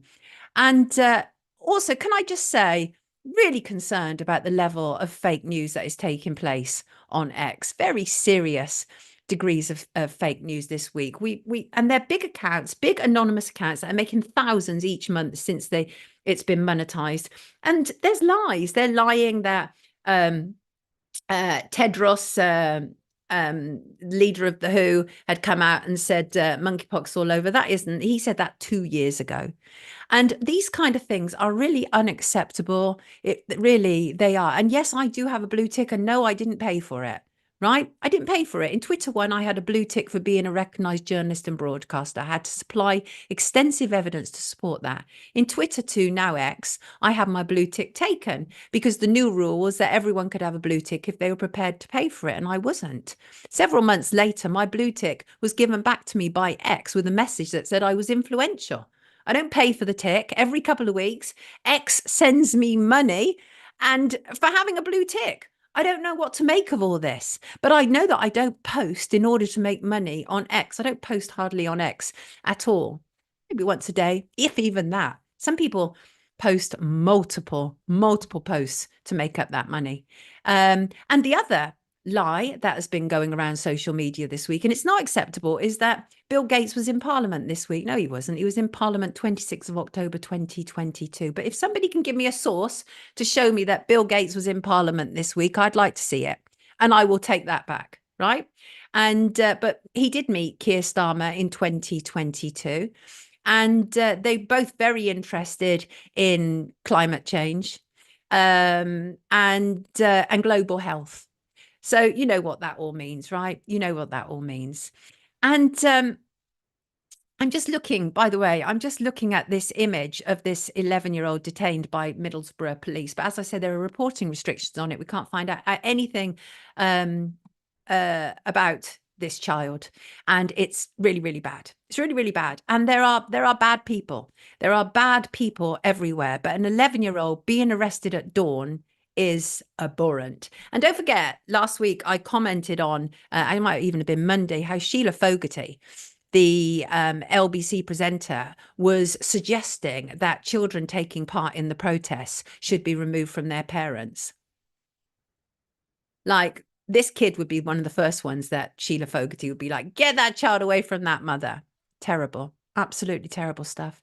Terrible stuff. And a shout out to Daz. I think Daz is in our comments. Daz contacted me about the fentanyl problem in America. He said he's been replaced by 2 drugs, the like of which the world has never seen. Now, there's a lot in this comment, Daz, that I'm going to have to unpack before I attempt to comment it on here, because I'm going to get a strike, right? But it's really important what he's saying. And actually, I would, if anybody's got access to X, I would implore them to look at my X timeline and find what Daz was actually saying, because I think it's really important. He's talking about info that was found on the dark net, and about how this issue is being ignored by mainstream media. And he says, please look up drug deaths in major cities the last 3 months. These are important warnings. He says, people are dying and nobody cares, Sonia, not least the government. And as I say, there's a lot of things that he said here that would get me a strike on YouTube. But it's really important stuff that he's covering here. And this is a problem, of course, with this live stream, is I can't touch hardly anything to do with the medical issues, because they have it down as medical misinformation, which is really alarming, isn't it? Really alarming. What's going on there in the comments, my lovely people? Right, let me catch up with you. Would have been relevant for this segment. What are they trying? They're trying to buy our Sonia. Will never work. Who's trying to buy me? Oh, yeah, the X you're talking about. Apologies, Sonia. My keyboard was stuck on caps lock. Oh, I forgive you. No problem. Listen, here's the point, is what you were saying is an emotive issue. The idea that they are taking a kid, an 11-year-old, at dawn when they're leaving nonces disgusts me. So I completely get your point, KB. Completely. Honestly, I don't underestimate what you're saying at all. Count of St. Germain is late. Soul Sound asks, who are the parents of the 11-year-old? They arrested the mother. They arrested the mother as well. Literally, I've never seen a nonce arrested at dawn, but they're arresting, like, this is all about terrifying people. Because he was just, yes, that's what they're telling us, Pink Diamond, that the 11-year-old and his mother were both arrested for participating in the protest. But remember what they've said to us recently, and that is, even being an observer will get you arrested without bail, right? Isn't it awful? It definitely not the 11-year-old's fault. Definitely not. HK Very is also making some comments about fentanyl. What is a modern day version of the X-Files? Wait, Jeanette says Graham Moore is censored on X now. What? And also, can I just say to several people who've sent me emails to pass on to Graham, I will get that done this weekend, I promise. I've received so many emails, and I'm actually getting help with going through my emails at the moment, because I've got so many, and I do, for the most part, have quite a backlog in actually dealing with investigations. Martin is Daz. I am Daz. That was a fantastic tweet you sent me, Martin, a really important one. And all I need to do is work out how I can get around it, how I can get around the YouTube rules in order to be able to read it in full. But I think that the most salient points you made, I think hopefully I've been able to kind of highlight them. Show, what's that you're talking about? A loophole that allows offenders to live on a barge and change name was never closed. Yeah, the changing name thing. Outrageous. Yes, beyond belief. Even when they can lock up the child predator, they protect them in the prisons and enable them with others of their ilk so they don't get caught again when they're released a week later. Yes, absolutely. Pink Diamond was still sleeping with a nightlight when I was 11. No way would I have survived prison. But they can't put an 11-year-old in prison anyway. But what they will have done is put the fear of God at this child. It's so wrong. Martin, you are being extremely generous today, and I very much appreciate you. Nettles is not impressed with Andrew Tate. But here's the thing, Nettles, right? I'm really interested in media trends and who they choose to highlight. And there's no getting away from the fact that Andrew Tate has been given extraordinary profile, hasn't he? Like huge profile. And one must ask why. Why is that? Somebody with his history, why is that? Yes, beyond belief. Would you be interested in an interview with a very competent geopolitical analytic? Yes, Randy, I would. Send them my way. Please send them my way. And by the way, when I came off air on Monday, I was approached by Sky News. You know, I love to give you insights of what goes on behind the scenes when I get approached by news corporations. So Sky News approached me. Let me find the text. Let me find it. It's here somewhere. Yes. Sky News. Hi, Sonia. Blah from Sky News here. I hope you're well. We're keen to chat about the debate that's cropped up from Kirsty Allsop allowing her 15-year-old to go travelling. I saw you tweeted saying you disagreed with her decision. Would you maybe be around to speak to us on breakfast tomorrow morning at 8:30 a.m? Please let us know. And I responded saying, hello, thank you, not for me. I spent years doing those debates and I can safely say I am over them. Best wishes, Sonia. And this is all about British TV presenter Kirsty Allsop, who let her 15-year-old child go interrailing with a 16-year-old. And she was then contacted by a social worker from Kensington and Chelsea Children's Services wanting to have a conversation with her after there had been a referral. And what you have are all these middle class, very, very middle class media talking heads who are horrified that social services would have actually done their job for once, and that is approach somebody and say, we think there might be a problem with allowing your 15-year-old to go off interrailing, not least, I think it's actually against interrailing rules. But anyway, Kirsty Allsop, as you can imagine, has been given every platform known to man to be able to go on about what awful thing she's the victim. And it's just not right what they've done. And, you know, she is a good mother and none of this is about neglect or anything else like that. Right. But I do think it's neglectful. 15-year-olds believe they're adults and they're not. To let them go off interrailing around Europe with a 16-year-old is, I think, child neglect. Right. But Kirsty Allsop and her friends disagree. Even people I like disagreed with me. And I'm very proud to say that my tweet, well, the last time I checked, had about 1.5 million views on it. Good. Let people know what I think about these people, because here's the thing. The sympathy that has been extended to Kirsty Allsop, first of all, would not be extended to a single mother in a high-rise flat if she allowed her 15-year-old to go off interrailing. And secondly, the sympathy that has been extended to Kirsty Allsop is exactly the sympathy that has always been extended to Kate and Jerry McCann. Kate and Jerry McCann and their friends at the end of the day neglected their children to such a degree that one was missing. Right? Many people don't believe the abduction story, of course, but those who do, it's the official narrative was that they were leaving their very young children alone every night while they went out and had dinner and drinks. And that is what we have been told is how Madeleine McCann was able to have been abducted. And yet Kate and Jerry McCann were treated like nobility, like celebrities, not just in the UK, in America, around the world. They actually went on a media speaking tour. Right. And that is because there are certain sympathies within legacy media, home and abroad, towards people who leave their children to fend for themselves, because there's a lot of people who work in legacy media who do it. Now, I know that for a fact because Fiona Phillips and her husband, Martin Frizzell, who runs This Morning, they came out very strongly in support of the McCanns and their great sympathy about the McCanns getting in trouble for, you know, not getting in trouble. McCanns have never been in trouble. They should have been, but they never have been. But Martin Frizzell, editor, and his wife, Fiona Phillips, broadcaster, they came out very strongly. And then it actually turned out that they also had left their young children alone when they were on holiday years ago, and actually could recall returning back to the hotel room and one of their children comes screaming down the corridor. It's like, here's the thing.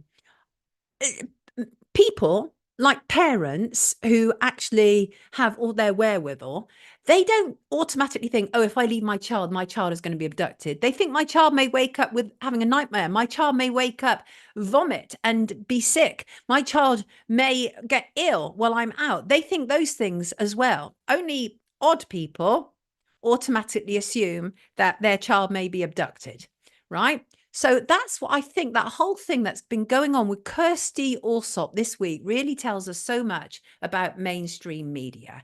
They get so much airtime to talk about them being poor parents who are being asked questions. Yeah. And Kirsty Allsop said, I have broken no law and nothing about allowing my child to travel around Europe is neglectful. Wrong. And let us not forget who Kirsty Allsop is. She was absolutely pro C-19 lockdown, and yet she was the one who buggered off to her holiday home in Cornwall, if I remember correctly, and took a lot of flack for that. She also, she damage her children's iPads as well to make a point about them using it too much. She's unhinged.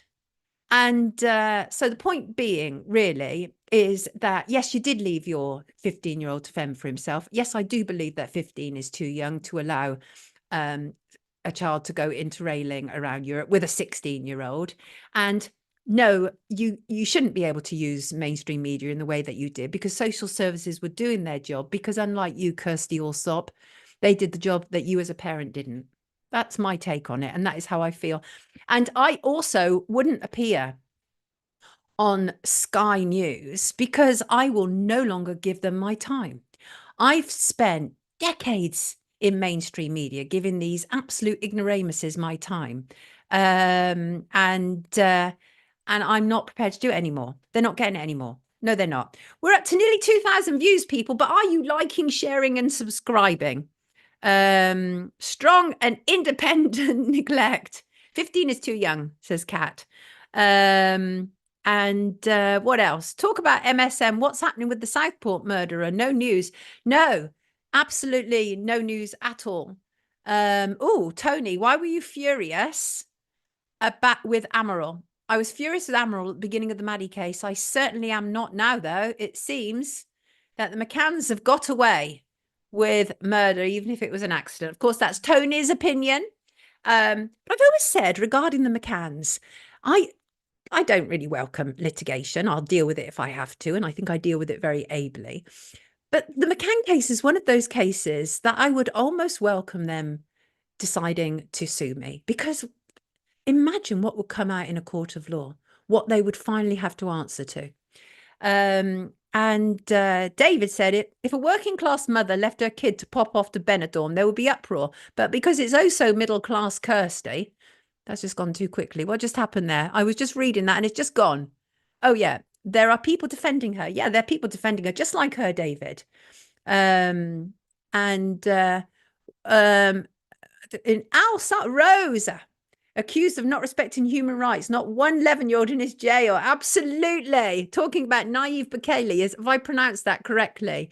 Let me get on somebody to talk about that. The differences, right? That is globalism right there for you, right? Is that somebody who steps outside of the loop?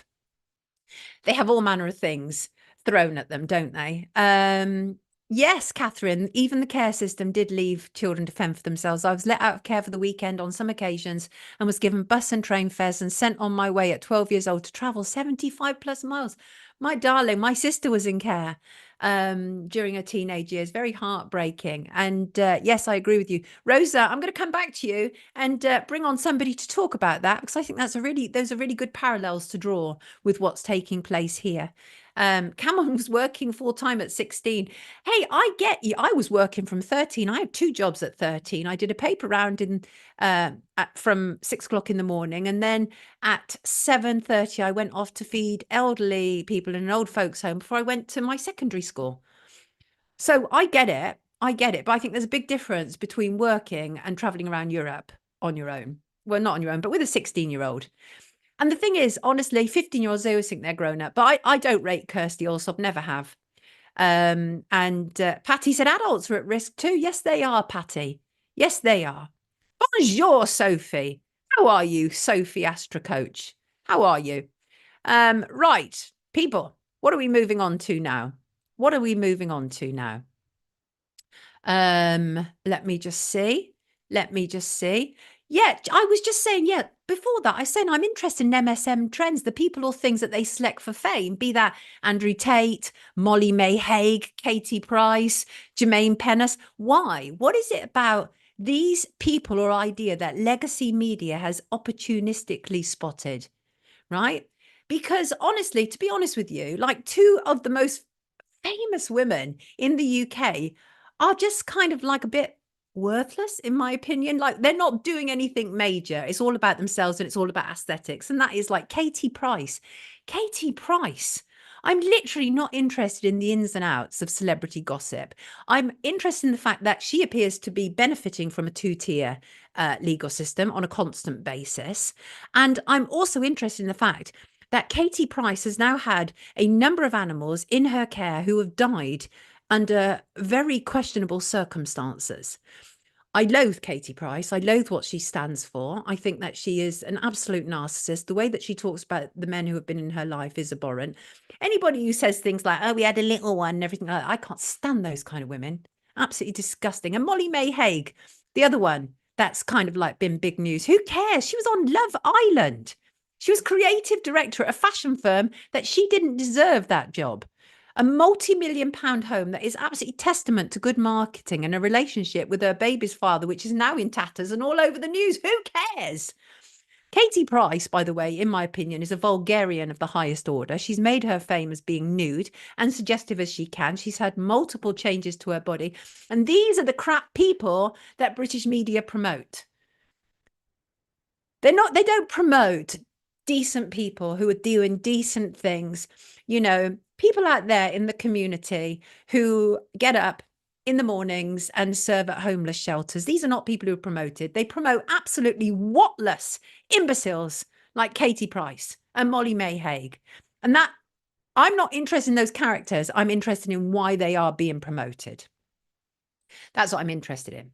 Because I find that curious. What is that about? What is it about? Anybody know? Anybody know why certain people, or anybody got any idea why certain people are promoted over others? And they're almost certainly people who have nothing to offer other than bad influence. So 2030, there's that year again. Campaigners are suing the EU over grossly inadequate climate targets. Take a pause, people. Take a pause. Climate targets. Even saying that word will probably get me a climate change explainer under this live stream, right? Even saying that. Have the comments suddenly frozen? Well, it keeps people dim. Yes, it does. Bigging up the D list to take our eye off the ready, says Good Ship Lollipop. Woe to those who say evil is good and good is evil. That's Cameron. Sail away. In the club. In the club. Yeah, they've been prepared to do certain things, right? Yes, JL Gonzalez, she is a vulgarian of the highest order. She absolutely repulses me. I literally like her poor children. Her poor children. And she always goes on about each new boyfriend is like, I'm going to have new babies. It's like something she shouldn't be allowed. No, I'm not going to say that. That would take me into a whole, no, people obviously should be allowed to have children. I'm not even going to go there, right? Not even going to go there, but she shouldn't be allowed to have any more animals. There's something wrong with her and animals in her care. Something wrong indeed. Rest in peace, David Bellamy. When did he die? Did he die ages ago? Pink Diamond remembers when Price was everywhere when I was at secondary school, and there were good portions of girls who genuinely wanted to be just like her. I was considered the weird kid. Yeah, I mean, that's the thing, isn't it? That kind of mad pressure. And much carbon credits. Is she Jewish, Abdul? I'm not aware that Katie Price is Jewish. And yeah, I'm celebrity. Not ever promoting obviously well-meaning spiritual people like me, Wesley. No, they're not going to promote me, are they? So let me go back to this. Campaigners suing EU over grossly inadequate 2030 climate targets. So Climate Action Network, CAN, Europe, and the Global Legal Action Network, GLAN, CAN and GLAN, argue that climate targets laid out for agriculture, waste, transport and small industry in the 27 EU member states until the end of the decade are not based on the best science and are therefore grossly inadequate.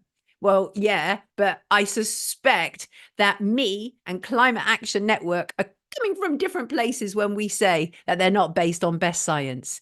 So they filed a formal lawsuit before the Court of Justice of the EU earlier in this year, and it's been fast-tracked. And the NGOs filed their last written comments in August before an oral hearing, which is expected in 2025. Targets, by the way, were toughened last year after the EU raised its emissions reduction target for 2030 to 55% based on 1990 levels. But these people say that the states are obliged to adopt science-based emissions target consistent with limiting global warming to 1.5. We have outlined how the EU's 2030 targets were not derived from best available climate science, a point which the Commission has not even contested in its defence of our case. Instead, it has tried to have the case struck out on mere technicalities. What a pain. What a pain these people are. Who openly wants to be the architect of the new right. Who does? Do we have George Benson in the comments? So yeah, it's always the same thing, isn't it? Isn't it weird? Isn't it just weird that these people, they always say we're working off the best science, yet they want even more totalitarian measures. Remember the expression, right? And that is the carbon they want to reduce is you, is us. That's it, right? We know that. So, right. This was weird this week. Mariah Carey, obviously, multi-million selling artist. Her mother and sister died on the same day. That is a shocking coincidence. That's shocking, right? So obviously she's a Grammy Award-winning singer, and she said in a statement that her heart is broken. Well, you can imagine your mother and sister are dying on the same day. Her mum, Patricia, sibling Alison. So her comment was, my heart is broken that I've lost my mother this past weekend. Sadly, in a tragic turn of events, my sister lost her life on the same day. I feel blessed that I was able to spend the last week with my mum before she passed. I appreciate everyone's love and support and respect for my privacy during this impossible time. Patricia was a former opera singer and a vocal coach. She was 87 years old, while Alison, Mariah's sister, was 63. We don't yet know what has happened. I believe one had a cancer diagnosis, but it's just odd. It's Healing the Silence said, or maybe there are no such thing as coincidences. I do think that is curious, that because we know what is going on a lot of the time in the music industry, talking about which, just to let you know, heads up, on Monday, we're going to be joined by Mark Devlin, who's going to be talking about the music industry, about Puffy, about all of that's going on. And I might ask him about this. Actually, I will ask him about this.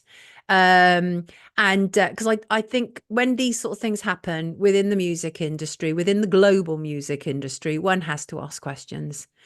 I mean, I wonder what statistically are the chances of your mother and sister dying in the same day? I mean, just shocking. Absolutely shocking. Called the neutrino ice cube detector. It can cause earthquakes, says the counter of St. Germain. Ask him about his 50th birthday party. Okay, I have no idea what that means. Now, what else do I want to talk about? Yeah, I want to talk about an update. Mark Devlin is fantastic. Check him out. Love Mark, says Mama Bear. Well, he'll be joining us and we'll be going over all the various stuff that's been going on with P. Diddy and, the parties, the mansion parties. And I also want to talk about Justin Bieber. What on earth is happening with Justin Bieber? Something wrong with Justin Bieber. We've actually visually seen Justin Bieber be treated as some sort of sex pet by older people in the music industry. We've seen it at awards ceremonies. We've seen women grab him in a way that if a man grabbed a woman, there would be an uproar, right? So let me see. Drumstick loves Mark. Yes. Oh, Sydney Poitier. What's that about, Robert? Well, feel free to come on and ask Mark some questions. He's absolutely brilliant on all of that stuff to do with the music industry. So let me talk about Maslow's hierarchy of needs. And I want to talk about it because there is actually something of an update to it. Now, I don't know if you are familiar with Maslow's hierarchy of needs. It's an idea in psychology. It was proposed by an American psychologist, Abraham Maslow, in a 1943 paper, A Theory of Human Motivation. And Maslow later extended that idea to include his observations of humans' innate curiosity. So the theory is usually shown as a pyramid in illustrations. Maslow himself never created a pyramid to represent the hierarchy of needs. That was added by a management company much later on. But it is very interesting. And actually, a pyramid fits it very well, because the theory is a sort of classification system which is intended to reflect the universal needs of society at its base, then proceeding to more kind of acquired, loftier ideas as we progress through life. So let me work through it with you, and then I will explain to you how it's been updated. So first of all, it starts right at the base. So imagine it is a triangle. I'm sure many of you have seen this. And I've worked with this a lot. I love actually the triangle of needs, but I also love the updated version, because the updated version actually takes account of what's taking place now. And further, I believe that there is also an alternative version, because I'm pretty sure that my friend Sue sent me one the other week. And if I can find it or get it from her again, I will talk about it on Monday. But I want to talk about the original hierarchy of needs, and then the updated by I think it's Professor Scott Kaufman. So let me work you through it, right? So what you start off with is the lower needs concentrate on the physical needs to do with survival, right? And as you get up the triangle, the higher needs become more psychological. So we start at the bottom with physiological. This is the first level of need. These needs are the biological component for human survival, and we need to be able to fulfill these to move up the triangle. Physiological needs may include air, water, food, heat, clothes, shelter, sleep, that sort of stuff. Reproduction, that's the bottom. Once we fulfill that stuff, we can then move up to the next stage of the triangle, which brings us to safety needs, right? And because the thing is, you can't, according to Maslow, you couldn't move up to the next stage until those physiological needs were functioning optimally. So if they're not satisfied, you can't be thinking about how to change the world, because you're too busy working out how to pay for the gas bill, right? So you have to take care of your physical needs first, which brings us to the second need, the safety needs. People want to experience order, they want to experience predictability, and they want to experience control in their lives. Those are natural human instincts. And safety needs include health, personal security, emotional security, financial security. Okay. And so then once you've been able to satisfy that, so say you've got a regular job, you've got a regular income coming in, and you might be in a safe, secure relationship, you're feeling emotionally secure, and then you're able to progress further up the triangle. And you might now be starting to see why it was in need of some updating, which I will explain shortly. So then the third part, after you've done physiological needs and your safety needs, you then have love and social needs. And this refers to the kind of human need for interpersonal relationships, connectiveness, and being part of a group. And you see that in children. Children like to be accepted. They want to be part of a group. They don't like being ostracized or estranged. They don't like that at all. And who does, really? So that love and social needs comes from family, friendship, intimacy. When you trust somebody, you know you've got a bond, right? Acceptance, receiving and giving love and affection. And as I say, this need is especially strong in childhood, and we see it with abused children, because even abused children, like even when a parent abuses a child will still cling to them. They will still cling to their abusive parent, because it is an absolute need of them for their love and social needs to be taken care of. So once those love and social needs are taken care of, we then progress further up to number 4, which is esteem needs. They're the fourth level in Maslow's hierarchy of needs, and they include self-worth, accomplishment, and respect. And I get self-worth and accomplishment and personal respect through the work I do, because I feel good about it. That stuff makes me feel good. And that is how my esteem needs are fulfilled, knowing that I am attempting to do good in the world. My aim is a lofty aim, people. I want to leave the world in a better shape than I entered it in. It's a lofty aim. I appreciate it. But I try and do everything I can. And that includes calling out misinformation, calling out whatever, bigots, liars, whatever. I always try. And whatever space I go into, I try and leave it in a better shape than when I entered it. And obviously, sometimes that is absolutely impossible, but I do try. I do try and do that.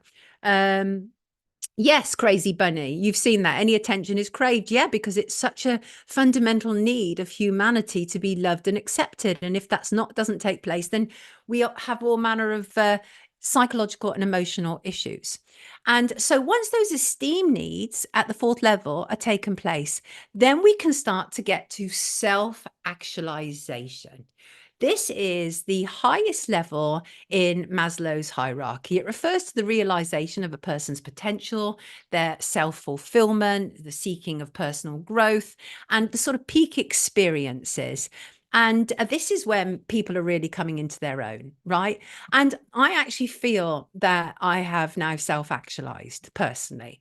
I've been through lots of trials and tribulations in my life. I've faced poverty and I've dealt with grief and I've had my heart broken and I've been, disappointed and hurt and I've been betrayed. And Wade, somebody bring me back to what Wade has just said about what's going in Australia after I finish this, please, because that looked interesting. So I actually feel I've reached self-actualization. And but in many respects, one has to ask, have I only reached self-actualization because all those other things have been taken care of? And this is where the new updated model comes in. No, I didn't reach self-actualization as a consequence of all of those things being perfect. No, I didn't. And I think that is part of the problem with the old version of Maslow's hierarchy of needs is it's this suggestion that everything has to be perfect before you're able to move up to the next level. Now, the kind of updated version, which is by scientist Scott Kaufman, he sees that life is not as linear as Maslow imagined. As one example, right? Many people escape poverty by following their dreams.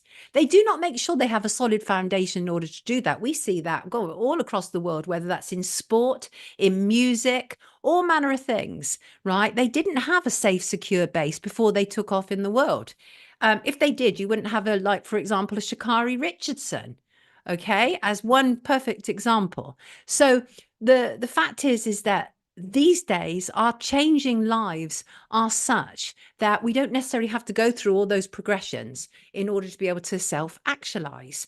And what Scott Kaufman imagines is that the hierarchy of needs more as a bottom than a triangle and more as a boat, really. And it is really interesting because what he's actually saying essentially is you don't need to have that solid foundation in order to be able to make waves in the world.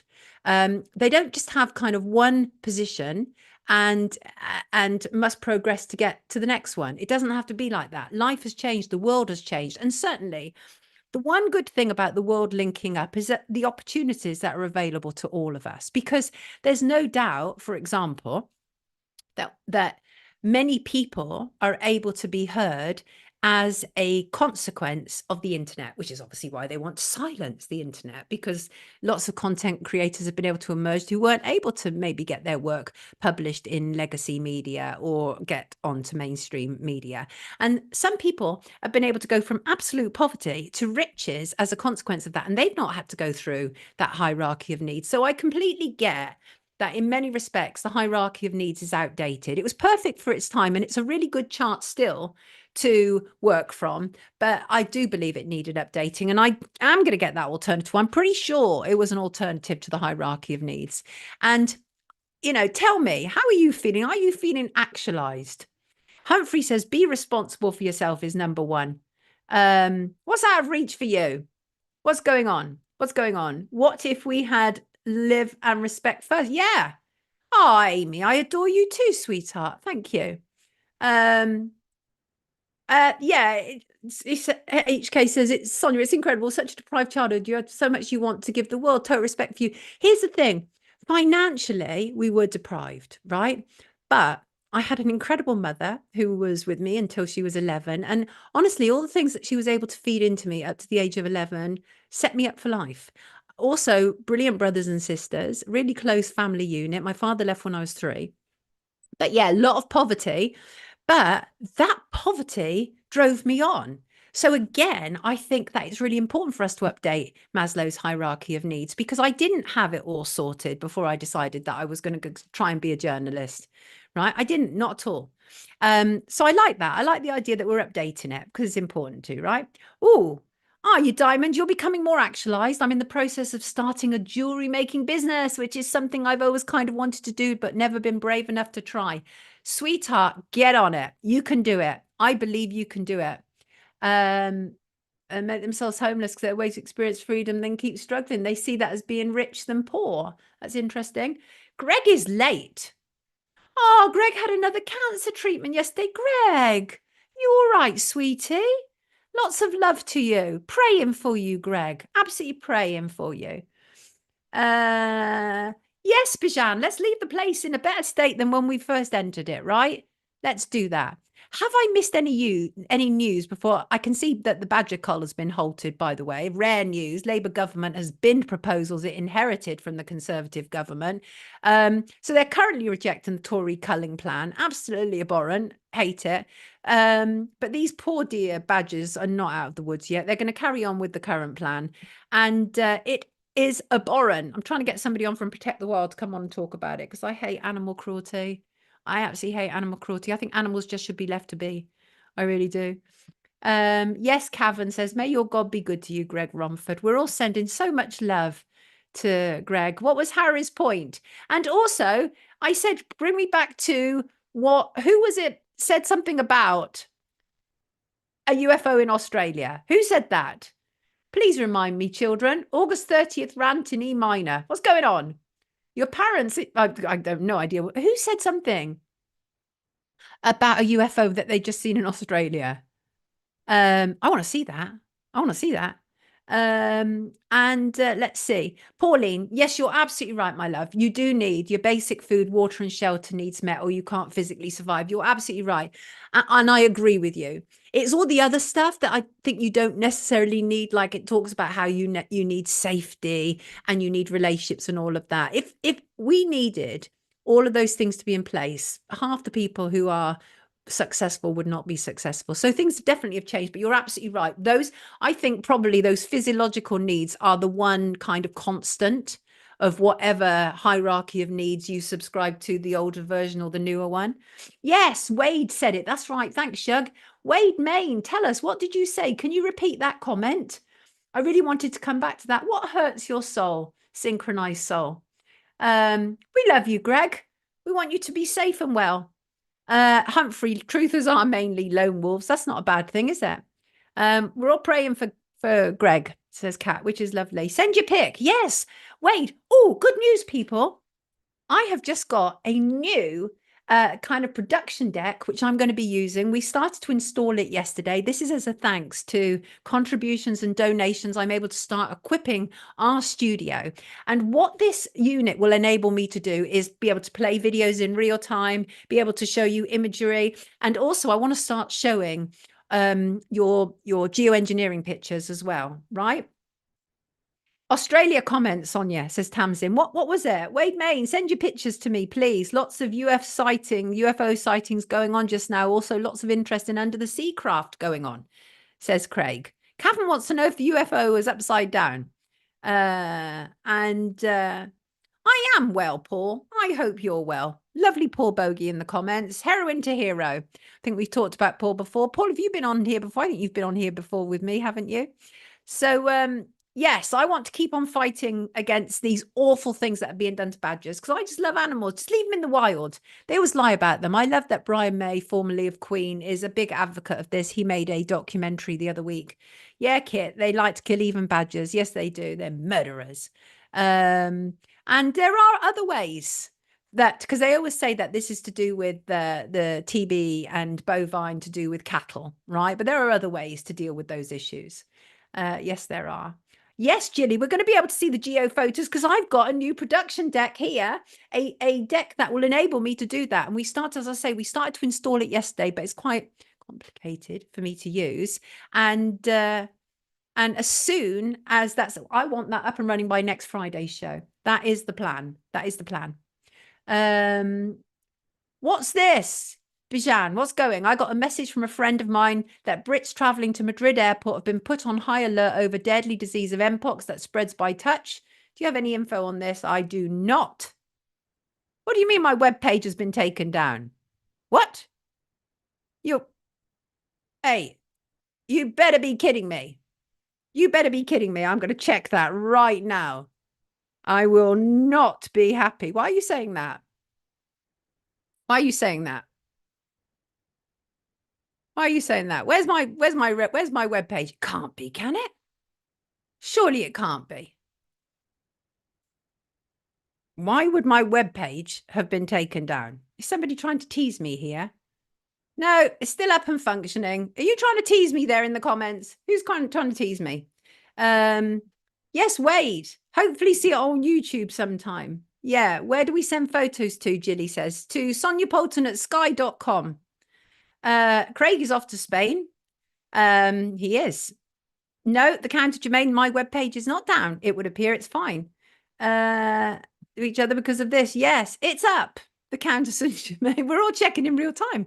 Isn't that great? Isn't that wonderful? And it's those sort of things they don't want us to do. Because look how, even stuff like that, look how we're able to bond here, like in real time. You say a comment to me, I read it, and we're like together. Oh, Pandora. What's Pandora saying? I have 3 badgers that visit nightly, plus around 15 foxes. Pandora, thank you for looking after these dear creatures. They don't deserve any of this, do they? They really don't.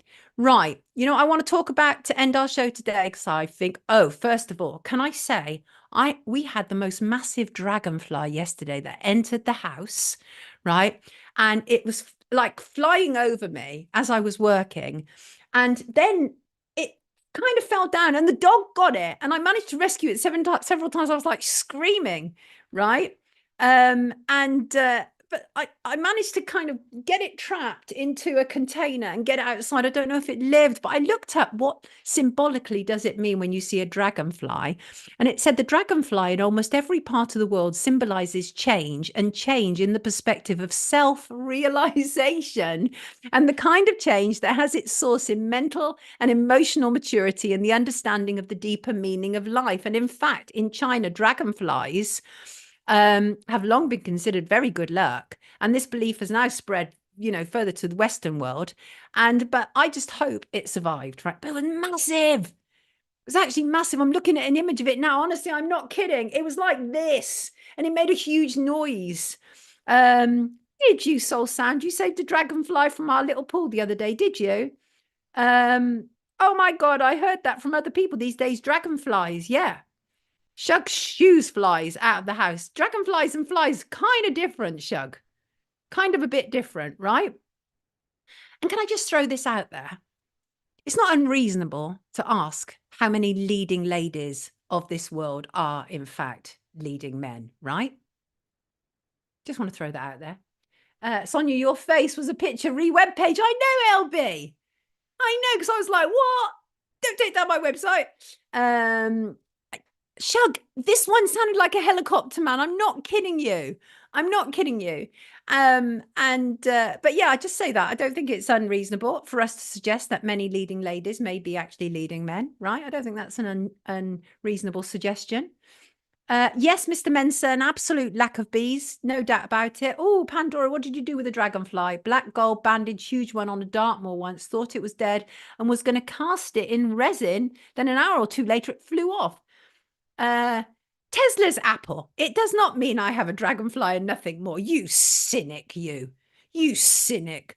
Right. I want to talk about the importance of boundaries and why once you have developed yours properly, abusers can no longer get away with harming you in the same way.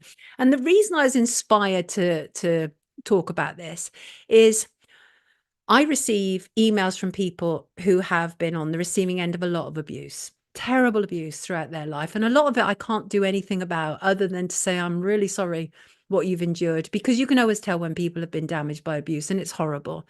And what I want to be able to do is enable people to be able to set boundaries to protect themselves better in the future if they're able to. So let's first of all talk about what boundaries are. Well, personal boundaries really are a separation between two people, right? A boundary separates you from someone else, which helps you to recognize your feelings, your thoughts, your actions, and how they're different from others. Now, boundaries also differentiate what you're responsible for and what other people are responsible for, and different things like that. And when there are healthy, appropriate boundaries, each person in a relationship takes responsibility for their own feelings and their own actions. But abusers love trespassing over all your boundaries. And because the problem is with abusers is many have very poor boundary control themselves. They think they can control you, and I'm going to help you see why they can't. Now, first of all, let's look at why do people struggle to set boundaries. One of the most common problems in setting boundaries is a fear of conflict, because when you set boundaries, you're often telling people no, right? You're often telling people no. You don't want to upset or anger people, and people who are close to you can often use that against you. So what happens is you end up sacrificing your own needs and wants to keep the peace. And it's really tempting to kind of be quiet for a peaceful life. But the problem is about these boundary breakers is that they never stop, right? If you let them break one boundary, they'll break another until you say no more, right? And so I want to help you work out how to set more healthy boundaries if you're struggling with boundaries. And I know a lot of people do. First of all, be clear about what you want. You need to be really specific about why, this boundary is important to you. It will help you communicate your needs to others. It will help you stay the course. Write it down if you struggle. If you struggle with setting healthy boundaries, write down what you very specifically want to do. It might be telling my boss that when I stop working at 6 o'clock, he or she shouldn't be emailing me at 9 o'clock. Because that's fine. That's a decent, healthy boundary, right? Or it may be my partner wants me to indulge in an act that I don't like, and I'm worried about telling them no because I don't want to lose them or them think I'm boring or any of those things, right? Set your boundaries. You deserve it. You are important. And the other people are important. Jilly had to learn to set boundaries due to illness. Now, that is exactly why we have to learn to set healthy boundaries, because the problem is when we're not setting healthy boundaries and we're allowing other people to trespass over our boundaries, it makes us ill. It doesn't make them ill. It makes us ill, right? I used to have a real problem with boundaries. I don't anymore. I literally know that no is a full statement if I need it to be. I don't spend too much time talking to people who boundary break. And I always aim to put boundary breakers in their place and actually take a great deal of pleasure out of it, telling them about themselves. And so what might be a good way of doing this, about being clear about what you want, is write it down, kind of script it in a way, right? Rehearse what the response will be to you saying, no, I'm not prepared to do that anymore, right? Because that will help reduce your anxiety in dealing with it. And it'll also make you better prepared to deal with it when you need to.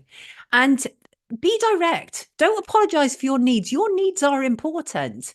What matters to you matters just in the same way as what matters to the other person matters. But you matter. You count, right? And so you need to communicate your boundaries, and it's most effective to be direct and succinct. And again, that's something else that you can pre-work out.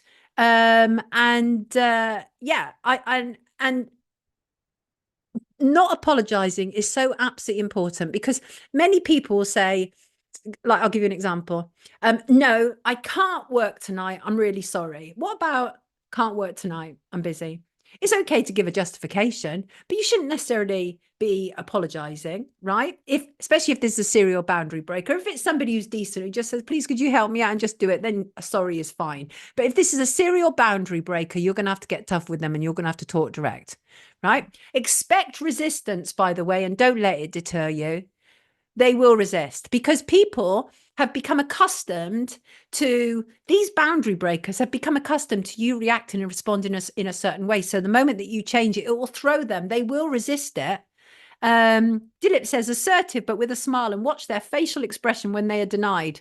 CHB said, don't apologize ever for standing up for yourself. Soul Sound said, I have no boundaries, but once I detect lies, all walls go up. Got you. And also bear in mind that setting boundaries is an ongoing process, right? as a parent, well, not now, I'm not setting boundaries for my daughter now she's an adult, but as a child, it was ongoing, because if anybody's going to push your boundaries, it's going to be children, right?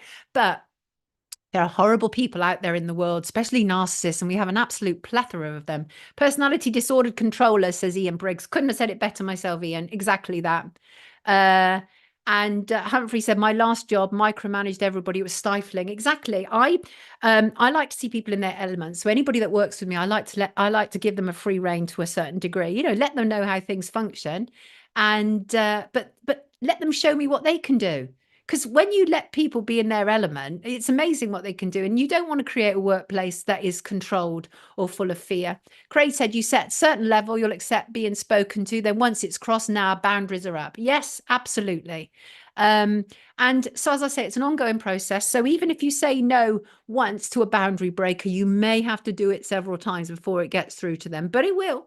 It will. And you also may need to set different boundaries, right? Because what often happens is once you start to resist the boundary breaker, they'll try and find other ways around breaking through your boundaries.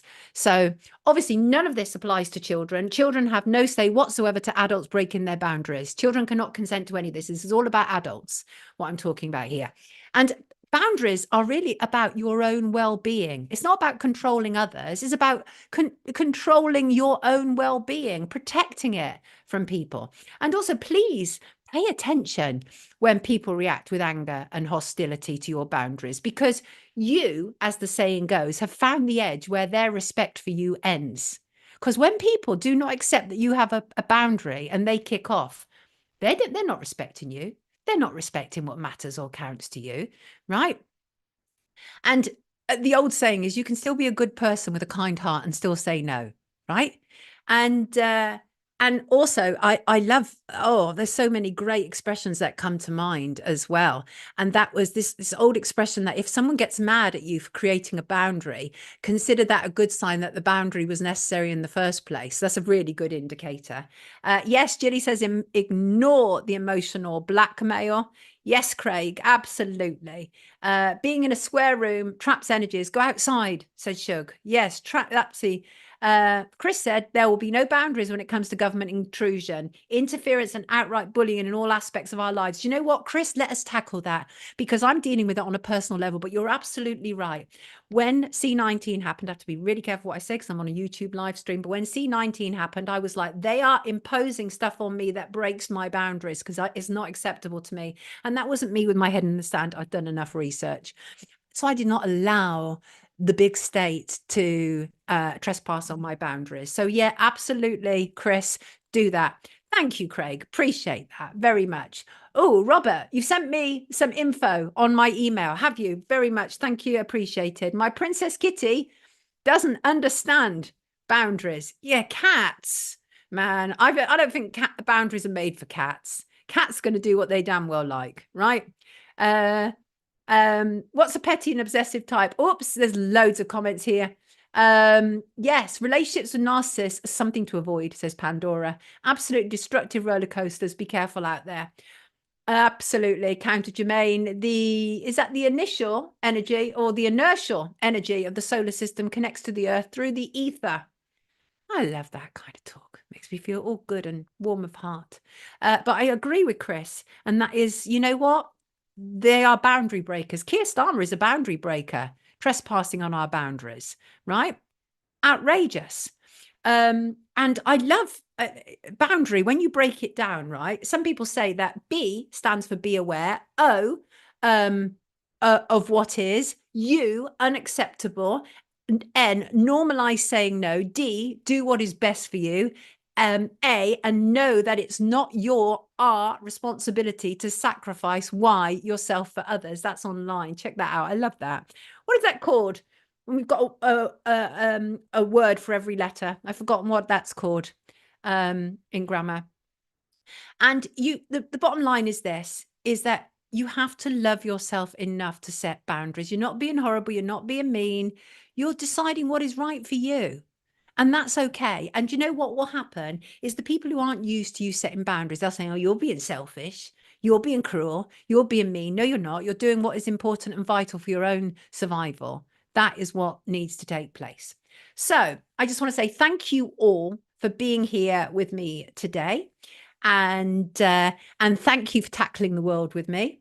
It's absolutely lovely always to have you with us. Thank you for all of your contributions, however they come, whether that is financial, emotional, psychological, moral, any of those things. Thank you so much for all of your contributions. I truly, truly appreciate you. And we, of course, are going to end on a quote because I like them. This is from Anna Taylor. She said, love yourself enough to set boundaries. Your time and energy are precious, and you get to decide how you use them. You teach people how to treat you by deciding what you will and won't accept. Absolutely. It is never too late to start teaching people how to treat you appropriately. Start it today if you need to. I love you loads. Thank you so much for being here. This has been an amazing live stream. Thank you to the 2,355 people who have joined us on the live stream today, and the camera is still moving around, and who cares? Nobody cares because it's Friday. Love you lots. It's 11:08. Have a terrific, terrific day. Take good care of yourself. Keep sending me in your ideas and suggestions of people you'd like me to speak to on the stream. Have a brilliant, brilliant Friday. I will see you on Monday. Take excellent, excellent care of yourself. Thank you to my two amazing mods. Aren't they brilliant? Take care, everybody. See you Monday.